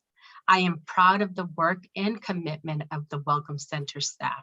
Denise? Thank you, Sonia. So at this point, we want to talk about the topic of exam school assignments. We know it's timely. Although Dr. Drew Eckelson will be coming to you later this spring with a complete overview of exam school policy implementation, clearly exam school assignment is on the minds of many, and we'd like to spend a few minutes pulling back the curtain, if you will, to share what's involved in this process. Next slide, please.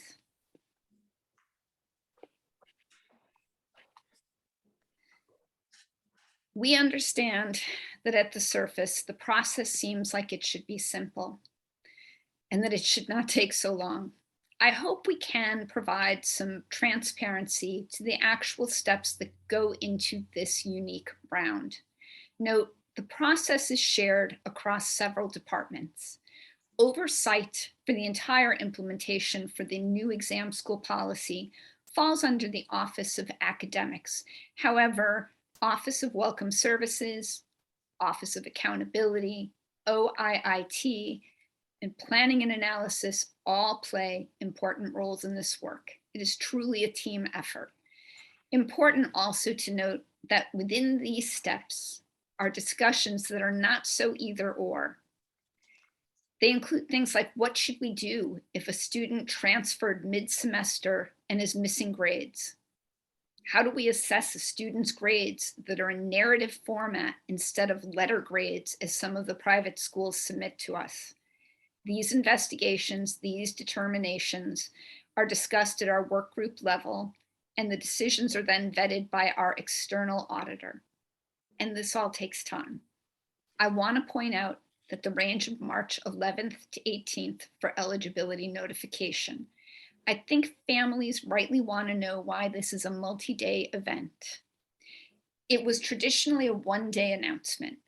And the answer is that even while we finalized grade point averages for the vast amount of applicants and then moved all of those to our auditor for validation, The team continued to tackle questions like the ones I just mentioned and track down grades for students, ensuring that we did not inappropriately bar access for any student based on factors beyond their own control.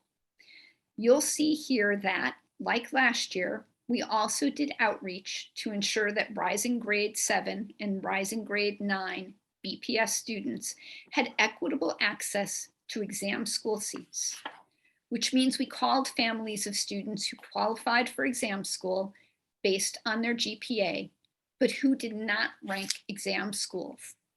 This step did not extend the timeline in any way, given that it took place while the auditor validated the vast majority of scores. However, we want to be transparent about this step and all the steps we take. These calls were made to families to ensure they understood that admission this year, and this is the only year this has happened, is based solely on grade point average. We also wanted to answer any questions that they had about exam schools and to offer them a last opportunity to include them among their rankings now that they had this information in hand. Next slide, please. We also want to thank our external auditor, who is Ernst & Young, and to share here their project scope so that you can see their contributions to this important work. We are very appreciative of their role in this effort, ensuring a valid process is implemented for all students. At this point, Sonia will now finish off our presentation with a final section on family supports and what I think are some pretty great innovations.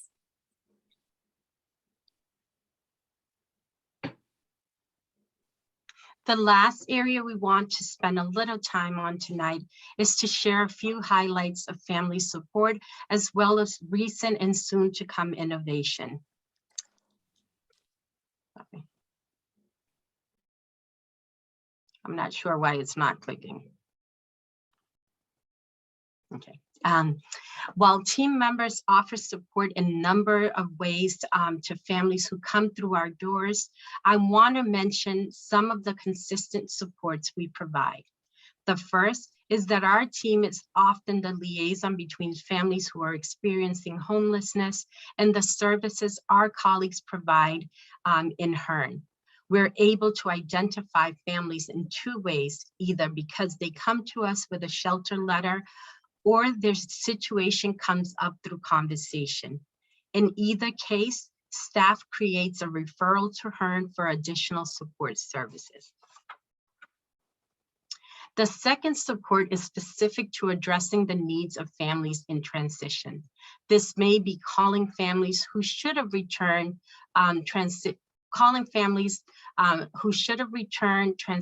grade school choice forms and did not, and helping to help them avoid an administrative assignment, or contacting families from closing schools or closing grades to provide school choice guidance and to ensure that they too return their forms on time.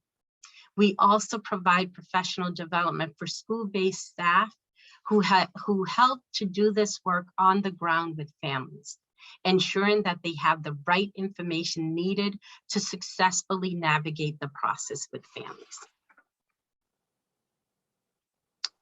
I'd like to call your attention to the continuous improvement and innovation efforts by the Office of Welcome Services. Although we have run billboards and ads,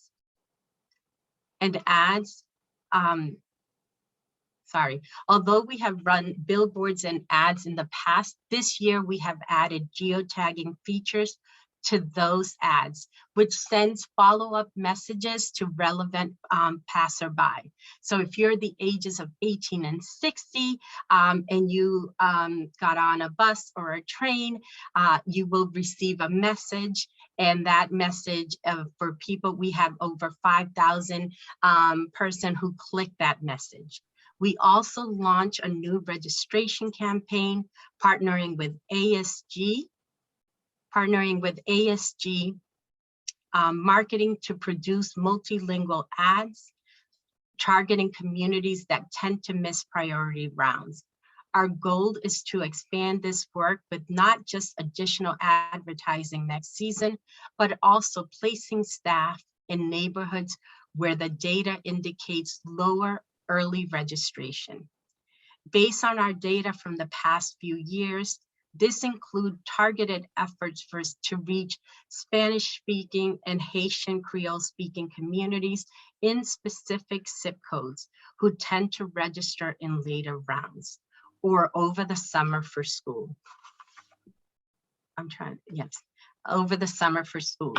I hope that you had the opportunity to click on these ads and were able to listen to the ads or view the ads linked in this slide. And then again, I'm sorry, I missed a slide and I just realized that. Due to the pandemic, again, this year, our modes of communication and educating families about the registration process and timelines was also virtual.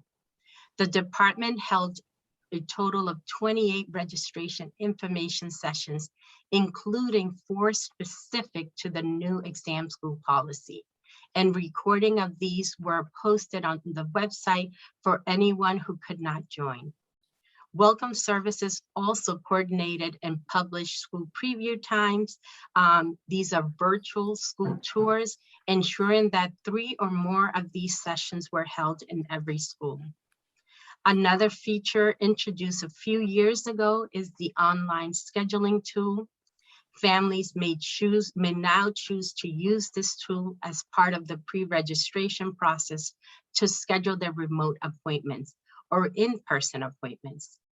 We're working with a new vendor who will provide a more family-friendly, easy to navigate appointment tool, which also allows us to communicate with families via text, send surveys, and important reminders to families. While the option to call or stop in to make an appointment is also available, families can also use the online option to find convenient location, dates and times for their appointment, and may schedule with a staff member in one of the 9 languages we offer.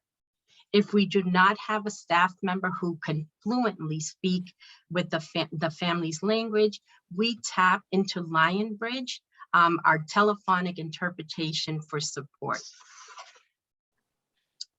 Finally, and looking ahead, we're in discussion with Cradles to Crayons to house cold weather and school essentials in our welcome centers to provide directly to refugee and homeless families who come into our centers. We mentioned earlier our continued expansion of outreach efforts to communities who often register late. We are committed to ensuring equitable access to high quality schools. This means finding our families where they are and providing information to inform them of the importance of registering early, and then provide support for doing so. Lastly, we will soon be working with the Office of Translation and Interpretation on a pilot tool to support in-person and telephonic interpretation. You can see the tablet on this slide. Isla is the instant language translator, supports real-time interpretation for anyone, anywhere. Families choose the language on one side of the tablet, and the staff and guests are able to communicate back and forth in the family's language. I will turn this to Denise, who will conclude this presentation. Thank you, Sonia. I just want to say as we close out that I hope we've been able to provide transparency around the work so you can see what happens behind the scenes. It's not an elevator pitch. It's not sexy. It's hard to describe, but there are a lot of hard-working people behind the scenes that really make the rounds work for families and really help to provide, I think, in a heartful and soulful way, the support that our families need, because we do know that this first step is just as important as the many steps that come after, as our students get ready to be successful in their school career. That concludes our presentation, and we're happy to take questions at this time. Thank you, Ms. Snyder and Ms. Van Ray, for that report. And thank you to your team for all of the hard work you do on behalf of our families. I'll now open it up to committee for questions and comments. Dr. Alkins. Thank you for the presentation and for the outreach specifically around this. I just have a couple questions. The first is, so with the campaigning that you've been doing to increase registration among families that typically are not registering in that first round, so do you have any data on the improvement that you've seen in those districts? And then second, I know you had provided an appendix of data with this presentation for us. Did you see any trends based along like racial and ethnic demographics for those who preferred more in-person versus the remote enrollment / registration? Terrific. Thank you for those two questions.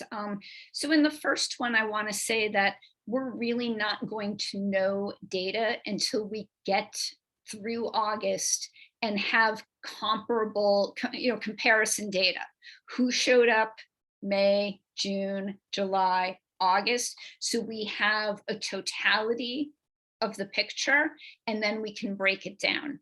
The campaign that we started didn't even get underway until the middle of January. So I don't know as though you were going to see immediate effects from that, although I'd like to think that through the first round, through the second round, we will see some uptick, but this is definitely an effort in which we're just starting and planning to go fully into next year when we can put boots on the ground in our neighborhoods. The second piece is also interesting, and I will say that we did not break out in-person versus remote by demographics yet. We can easily do that, but I want to add that we can clearly make some high level, not analogies, but comparisons, such as talking about East Boston. East Boston is a predominantly Latinx community, and we see there where people prefer to come in person. So that's one comparison data point. I see Sonia is on screen, so I think she may want to add to that. Yes, thank you, Denise. And yes, we have seen, so our families in Roslindale, which at least I thought that those numbers would have been different.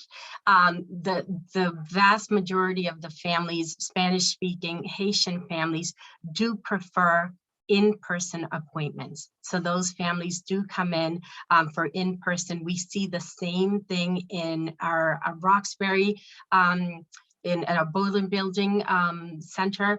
The families who tend to come in for in-person appointments are usually either second language speakers, are Arabic, Portuguese, Spanish speaker, who prefer their registration be done in person.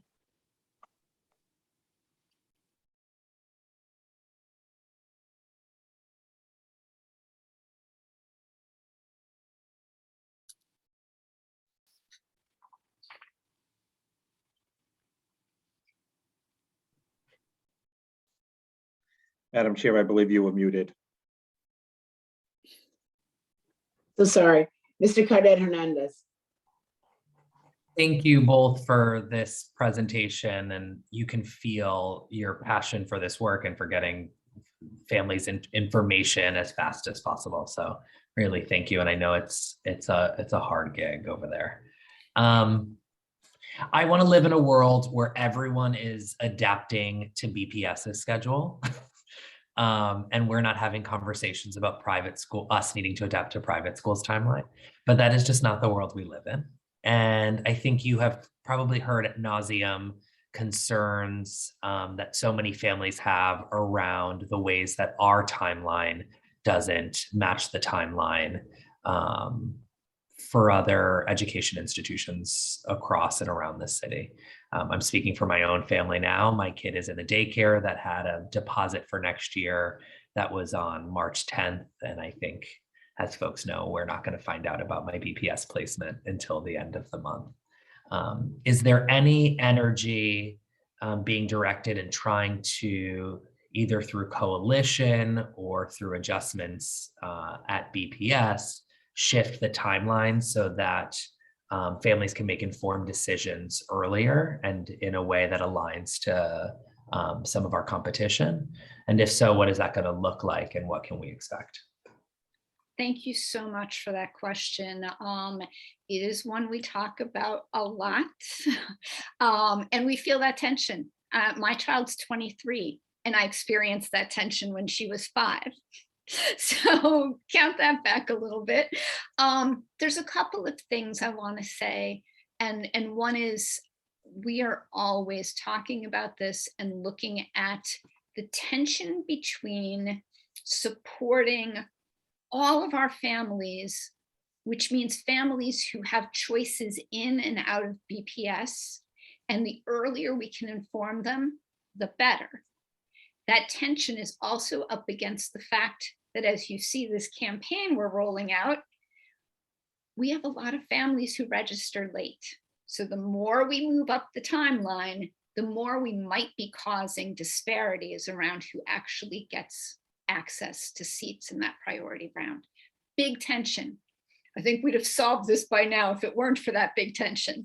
The other thing I want to point out in that is that back in the day, using my kid as an example again, the timeline I had to put down a deposit was the end of March, April 1st. Whatever we do to change our timeline, there will always be a competitive business market. And that's fair.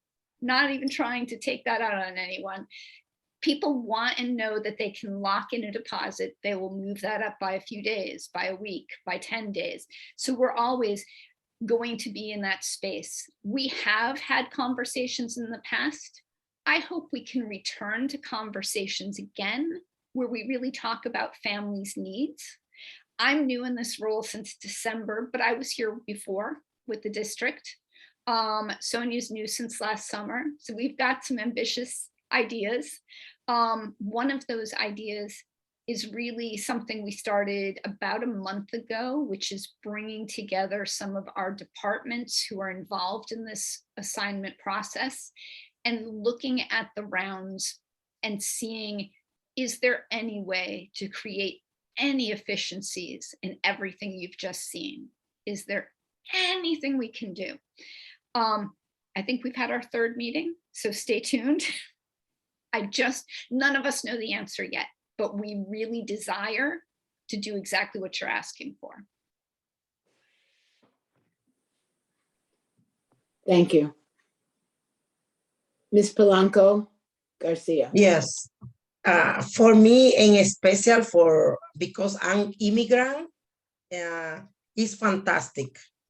Because for my experience, the first time I go to bowling building, yo no tuve esta oportunidad de tener este sistema.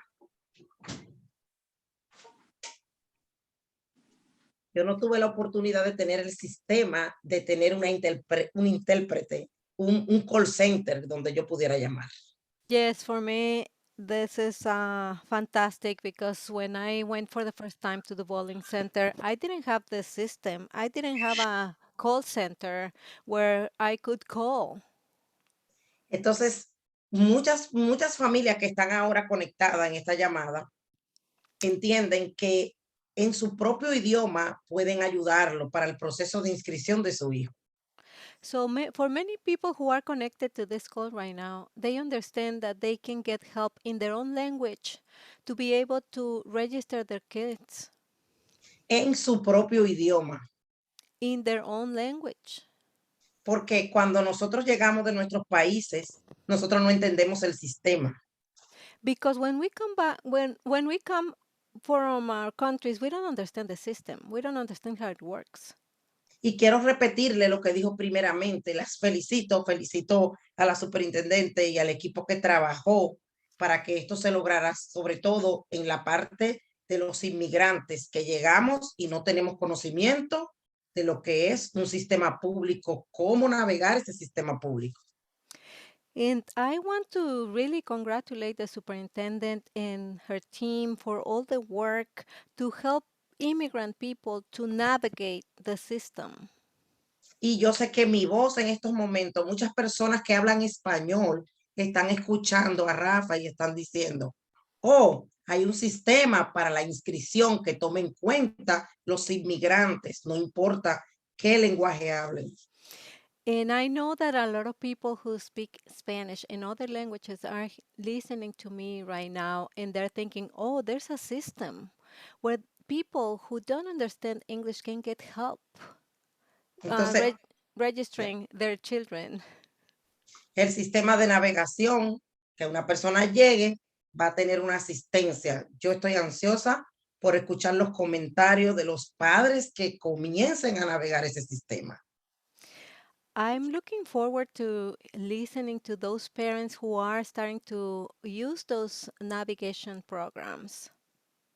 Así que muchas felicidades y estaré siempre pendiente de que este sistema funcione verdaderamente como nosotros, como los padres necesitan que funcione. Muchas gracias. So congratulations again, and I'm going to be looking forward to see how this system works. Thank you very much. Muchas gracias. Right back to you. Thank you so much. And I want to say that we recognize that 45% of our families speak another language as their native language. I'm really excited about Lionbridge, and I'm really excited about the ILA technology. As someone who struggles un poquito español, this is going to be a game changer. And thank you so much for your support. Thank you. Mr. O'Neill. Thank you, Madam Chair, and thank you, Ms. Snyder and the team for this presentation, head to toe, from kindergarten to all our schools. I know it's an incredible amount of work going on. I do appreciate the challenges you face as well, and I also echo the comments about the language challenges many of our families face and the work being done in that regard. I did want to address just for a minute the particular, and not to the exclusion of other schools at all, but the particular slides you had in about the exam school process, mainly because that is so new this year. And, you know, the committee obviously made some choices there, and you're trying to implement a new process. I'm unclear because you left at the end kind of, there was not specificity on when you thought invitations would go out. And I'm not sure how that compares to previous years when invitations went out. Certainly. Thank you for bringing that up. Oversight on our part. We have consistently said through the information sessions, and are still very much on track to announce assignments for exam schools at the end of April or in the very, very early days of May. But right now we're on track for the very end of April. That has been a consistent message, but it is different than previous years. And it's different from previous years. I'm hoping I'm getting this big picture in my head correctly. We used to be able to tell people by mid-March or so if they were eligible or if they had an assignment. However, this year, because we based it solely on grade point average, now every single student in grades entering grade 7 or entering grade 9 is theoretically eligible. Those grades don't close until the end of January. Schools are given until February 11th to upload them. Not all schools meet that deadline. We reach out to a lot of private and parochial schools and a lot of our colleagues in BPS to make sure all that gets uploaded. Again, trying not to hold back any child who's, it's not their fault that the stuff isn't in there. What we're able to do is to provide eligibility by the middle of March, now the end of March, because that's how long that process takes. In a previous iteration of exam school admissions, you would actually apply to exam schools separate from the rounds process. Like it wouldn't happen as part of round one. So you could get an assignment to exam school. You could also be applying for other schools. You could hear about those because, and then have 2 seats that you're holding, an exam school seat and a seat from round one. And that was problematic. So even though this timeline really is challenging for families, what it does is allow us to deal with exam school assignments first, remove all the families who obtained seats, run the rest of grade 7, so that way everyone else in grade 7 has better access to the seats they want because someone isn't holding 2 seats in the system. That only works if we run exam school seats first.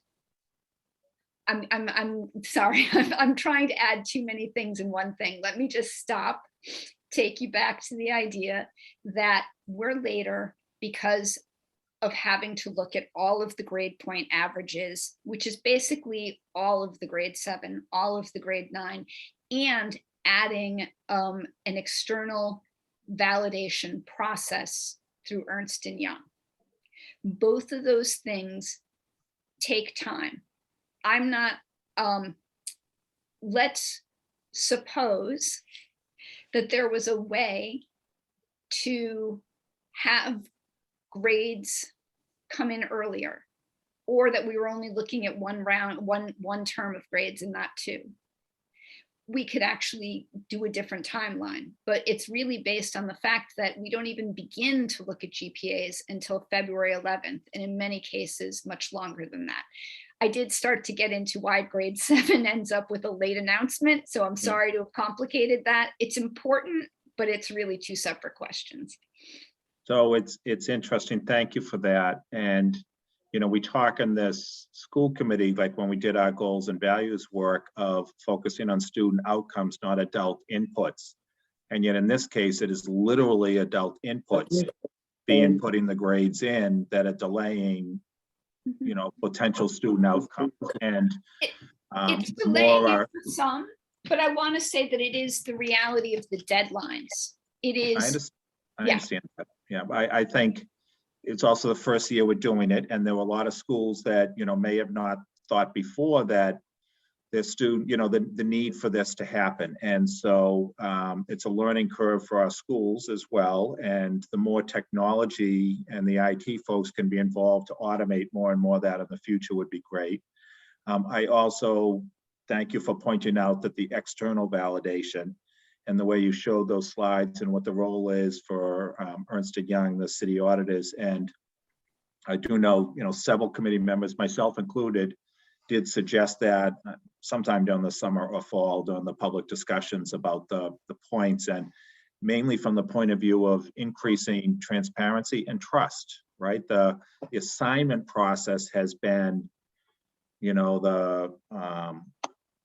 behind the curtain for so many years at BPS, and parents have a lot of questions. And so having external validation, particularly under a new process, is very helpful. But I am concerned about the amount of time it appears to be leading, because our students have choices. A lot of our students are being recruited by private schools and other schools with scholarship offers and things like that. And you know, one of my colleagues pointed out before about at the early stages, you know, making a deposit versus a kindergarten seat, and it's the same thing happening at high schools as well. And so the more you can shave off at the end, you know, even when you say end of April or beginning of May, the more we can push that forward a little bit, the more important it is for our families, not only for the exam schools, but our other high schools as well, because it's all Students want to have their choices available to them. So thank you for the we work hear you. that you're doing. And I just encourage, the more you can slice a day here and a day there, it makes a big impact for our families. I appreciate that.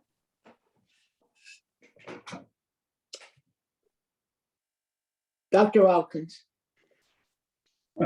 Thank you again. And just a naive question around, could you explain to me the period of the discovery of schools and what that like entails, and thinking about potentially shifting that earlier? Why is it on November, well, by November 15th? But because I'm thinking of also anecdotally, as you start to implement this system, being able to then get out, create campaigns earlier, perhaps over the summer, about families being able to register.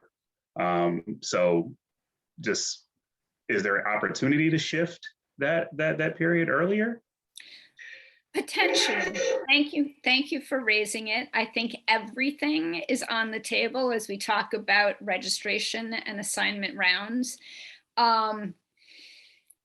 I think when I look back, and I'm going to let Sonia jump in if she has something to add here on this point, because she just lived through this recent calendar of activities. But basically, we let schools get started. We let schools open. We let schools find their rhythm. We let students get settled in. And even while they're doing that, literally before October even hits, we're saying, give us your dates for your school preview times. Give us your dates and times. When are you going to have families come in? That takes a couple of weeks to happen, to publish. And behind the scenes, we're making any programmatic changes. This is another thing, that are we adding any additional programs at any of our schools for the following year? Are we closing any grades? Are we expanding any grades? Because we also have to put that in the schedule so families know what grades they're looking at.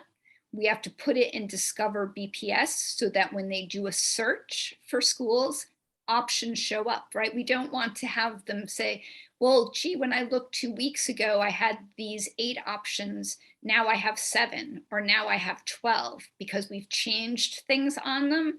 So we have to let the dust settle on all the programming changes we might be doing, get that all into Discover, give schools time to give us their dates to publish a guide, and then begin to advertise and do boots on the ground. That's a little bit different than the work we did to get people into school. So I have a little bit of a marketing background, and you know, when like everything's on fire, nothing's on fire. If they're used to seeing us all the time, being there again and saying, now we need you to think about next year, gets a little lost in the mix. You got to step back a little bit, give them some breathing room, come back at them. But that doesn't mean that we're not willing to reconsider anything. Everything's on the table, because we know that this is hard. And I want to emphasize what I mentioned earlier, which continues to be this real tension between how early can we get out there to support families who are looking at options in and outside of BPS, and that we have data on who comes to us late. And the earlier we start, the more families who are not going to make it in that round, and that makes inequitable access. So we have to get more families into round 1, and we have to be sensitive that some of them are still not coming, and that is a very long piece of work. But I appreciate you raising it again, because when we get together for our bi-weekly meetings, we talk about all the options. And so starting earlier with outreach and education around school discovery is important. I don't think I have anything to add other than we need the information in terms of either school closures or additional programs in order to to add that to the system. And in order for families to be able to view their schools, we do start the process and we work with our early childhood providers so that they understand the process, doing information sessions for them, working with UPK to make sure that they have the calendar early on and they can share with families.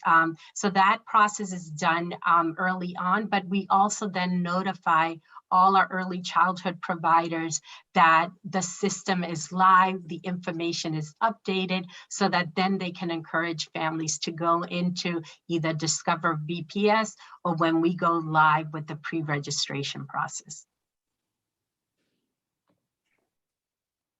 Thank you. Okay. Thank you. Okay. Mr. Cadet Hernandez. The last thing I'll say about this, but I will just offer that while I am with you in trying to build a system that doesn't further harm folks who are furthest away from the spheres of access and opportunities. I do wonder, as you're just thinking about solutions and we're watching enrollment decline, just like how we can, and there's the community organizer in May right now, like how do we just increase our ground game? And there's like a peak enrollment moment on the earliest phase of enrollment. And it's like, where are their boots on the ground, whether that's converting folks who are just driving our census process in this city and bringing them onto the ground to register folks, whether it's setting up in public housing, whether it's partnering with every Boston Public Library, whether it's looking at buildings that have large footprints, even if they're condos or rental buildings, like really setting up a ground game that's outside of the current infrastructure and knowing that those can be just available during peak enrollment periods. I think I'll say this as someone who is new to the city, it was really, and I'm on the school committee, I found it incredibly complex to navigate enrollment and I found it hard to access. And so if it was hard for me, I can think about my mom, who is a single mom, working class woman, waiting tables, 3 jobs.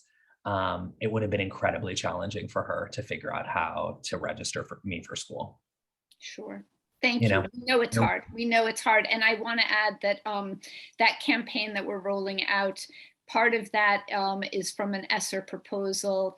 And literally we're looking at 10 part-time staff in those zip codes with boots on the ground. So we're on the same page. I appreciate that.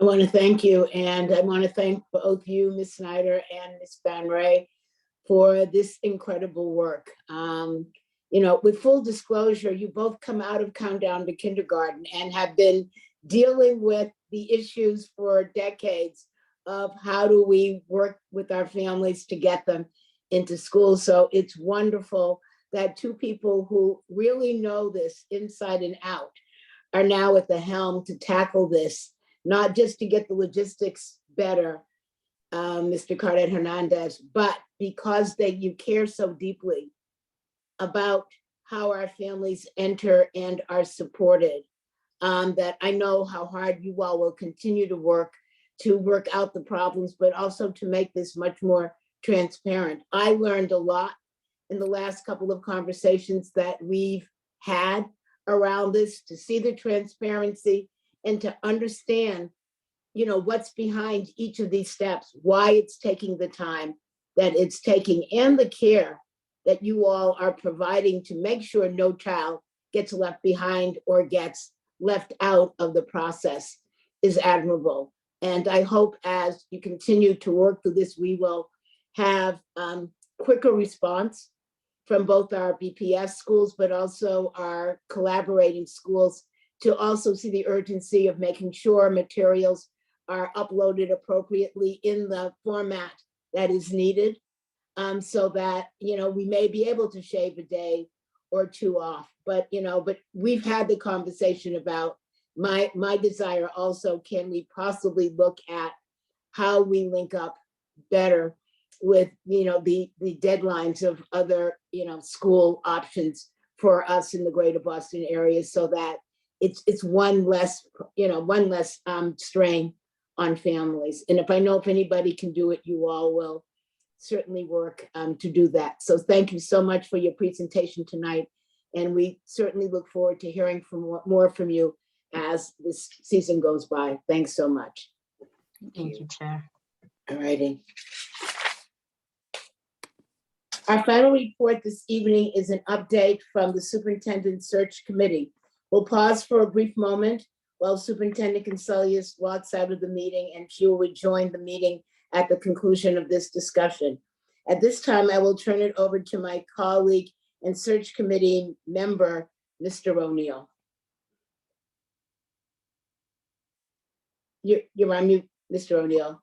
Sorry. Thank you, Madam Chair. And as our fellow members know, Ms. Lorraine LaPera, our fellow member, is one of the co-chairs of this and was scheduled to make the report this evening, but she's a bit under the weather. And so I'm speaking on her behalf and hope she feels better. So Chair Robinson, on behalf of the Search Committee co-chairs, Dr. Pam Ettinger, Ms. LaPera, and Marcus McNeil, I'm happy to share an update on the superintendent's search process that's underway.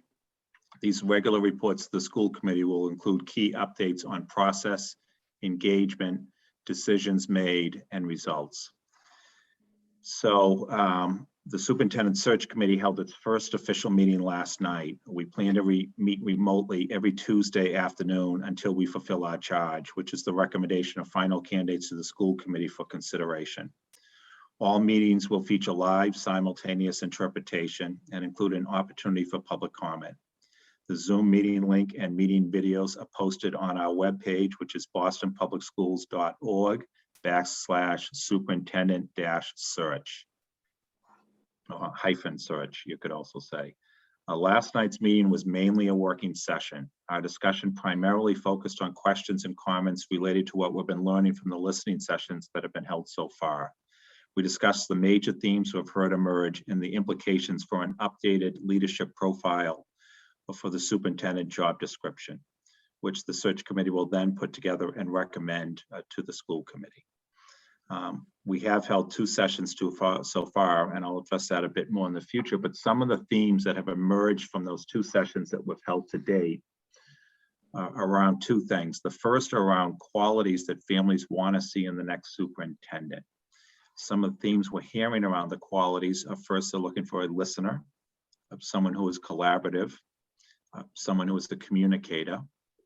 There's a preference for bilingual, someone that is bilingual, committed to anti-racism. Our equity champions are perceived as transparent, and someone who is, and this has been interesting, someone who has spent time in the classroom and understands Boston.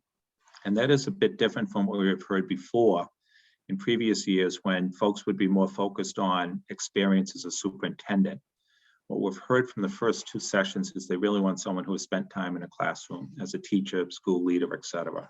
And that theme has come up repeatedly, as well as the theme of someone who really understands and knows Boston. We've also heard feedback at the same time about areas of improvement in BPS, none of which will surprise us because of the themes that are coming up in school committee as well, but it's really been interesting to hear it from the families and communities that have talked about specifically concerns about transportation, facilities, food services, school safety, and addressing learning loss from the pandemic. So it's been interesting to the search committee how these themes have been coming out even as people have been addressing qualities that they want to see in a new superintendent. Another work that the search committee is doing right now is putting out the RFP for the search firm. Responses to the RFP for a superintendent search firm were due yesterday, March 22nd at 12 p.m. The original deadline was Friday, March 18th. However, due to conflicting dates in various publicly available documents, the response deadline for the RFP was extended. An addendum was posted on the committee's webpage on Friday, and firms that had submitted bids were notified. I'm pleased to share that 7 proposals were submitted by the deadline of noon today from 7 different search firms. The RFP review team will review the proposals, interview the firms that submitted RFPs or a subset of them that meet the criteria, and present a recommendation to the search committee. The goal is for the search committee to make a recommendation to engage a search firm that emerges from the review to the school committee for approval by early April. The initial review will be conducted by Chief Human Resource Capital, I'm sorry, so I used to say Human Resources, Chief Human Cap for my day job. The initial review will be conducted by Chief Human Capital Officer Al Tiello, as well as 2 search committee members that were assigned by the co-chairs to assist with Mr. Taylor in this responsibility. That is Jose Valenzuela and myself. We will also be assisted by business manager Naveen Reddy and his team, who will be providing project support and guidance to ensure the RFP review process is completed efficiently and in compliance with all legal requirements. So let me come back a little bit to engagement. I talked about the common themes that we've seen coming out, but that came from the first 2 remote community listening sessions that we've held. A general session was held on March 9th, and a Spanish speaking session was held on March 15th. We've had strong attendance we've had full attendance from the search committee at these listening sessions, and strong attendance from the public. In fact, we've had more than 450 attendees over the 2 sessions. These are obviously being done remote on Zoom. And they've been done with interpretation services, of course. We have 2 additional listening sessions coming up. This Thursday, March 24th, tomorrow night from 6 to 8 p.m.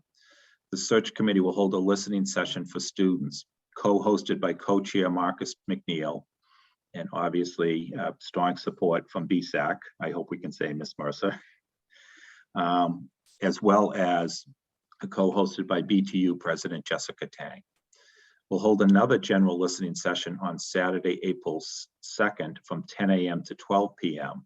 co-hosted by Boston City Councilor Julia Mejia, Chair of the Education Committee, and Search Committee member Dr. Colleen Pignado.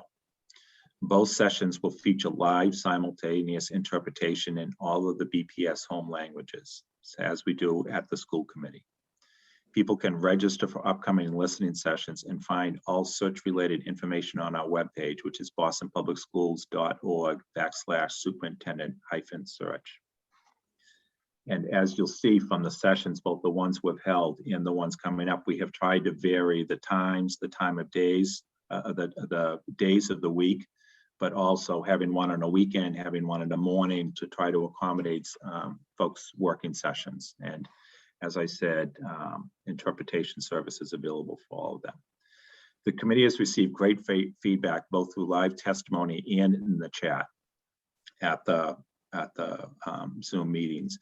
Videos of these sessions, as well as the full chat conversations, are posted on the superintendent search webpage.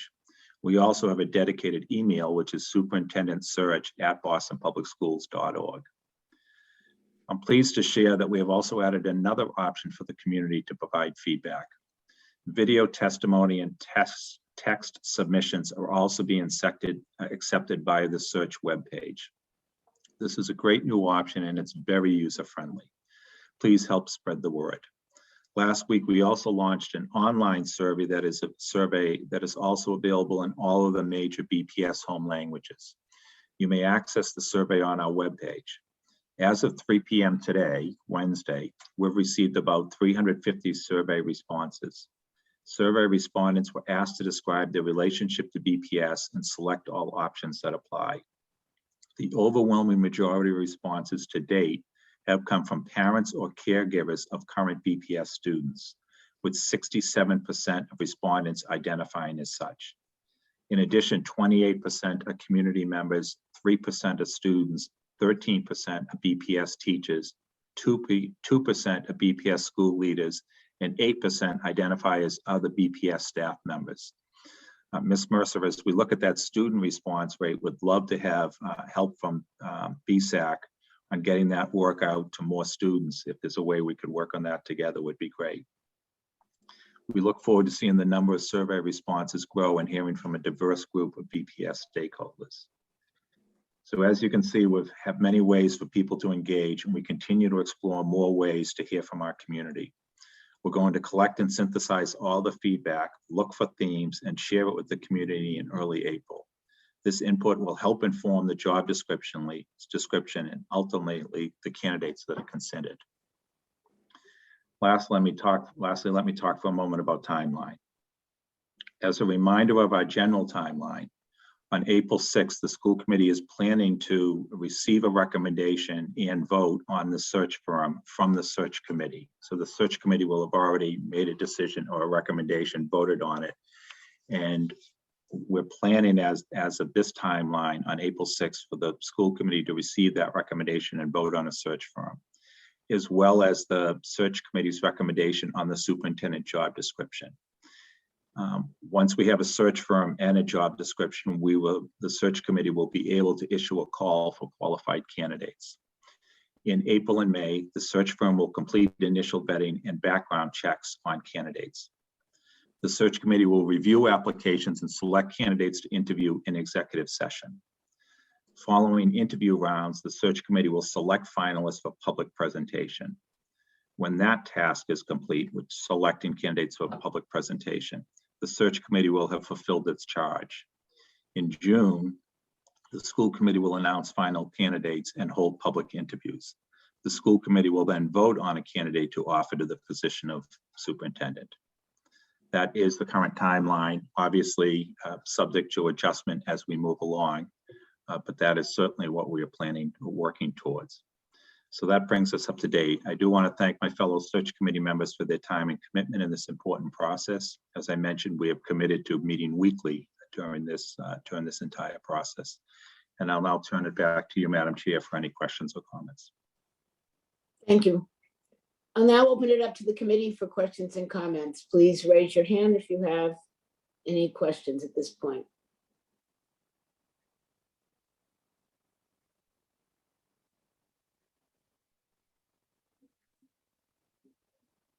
No questions?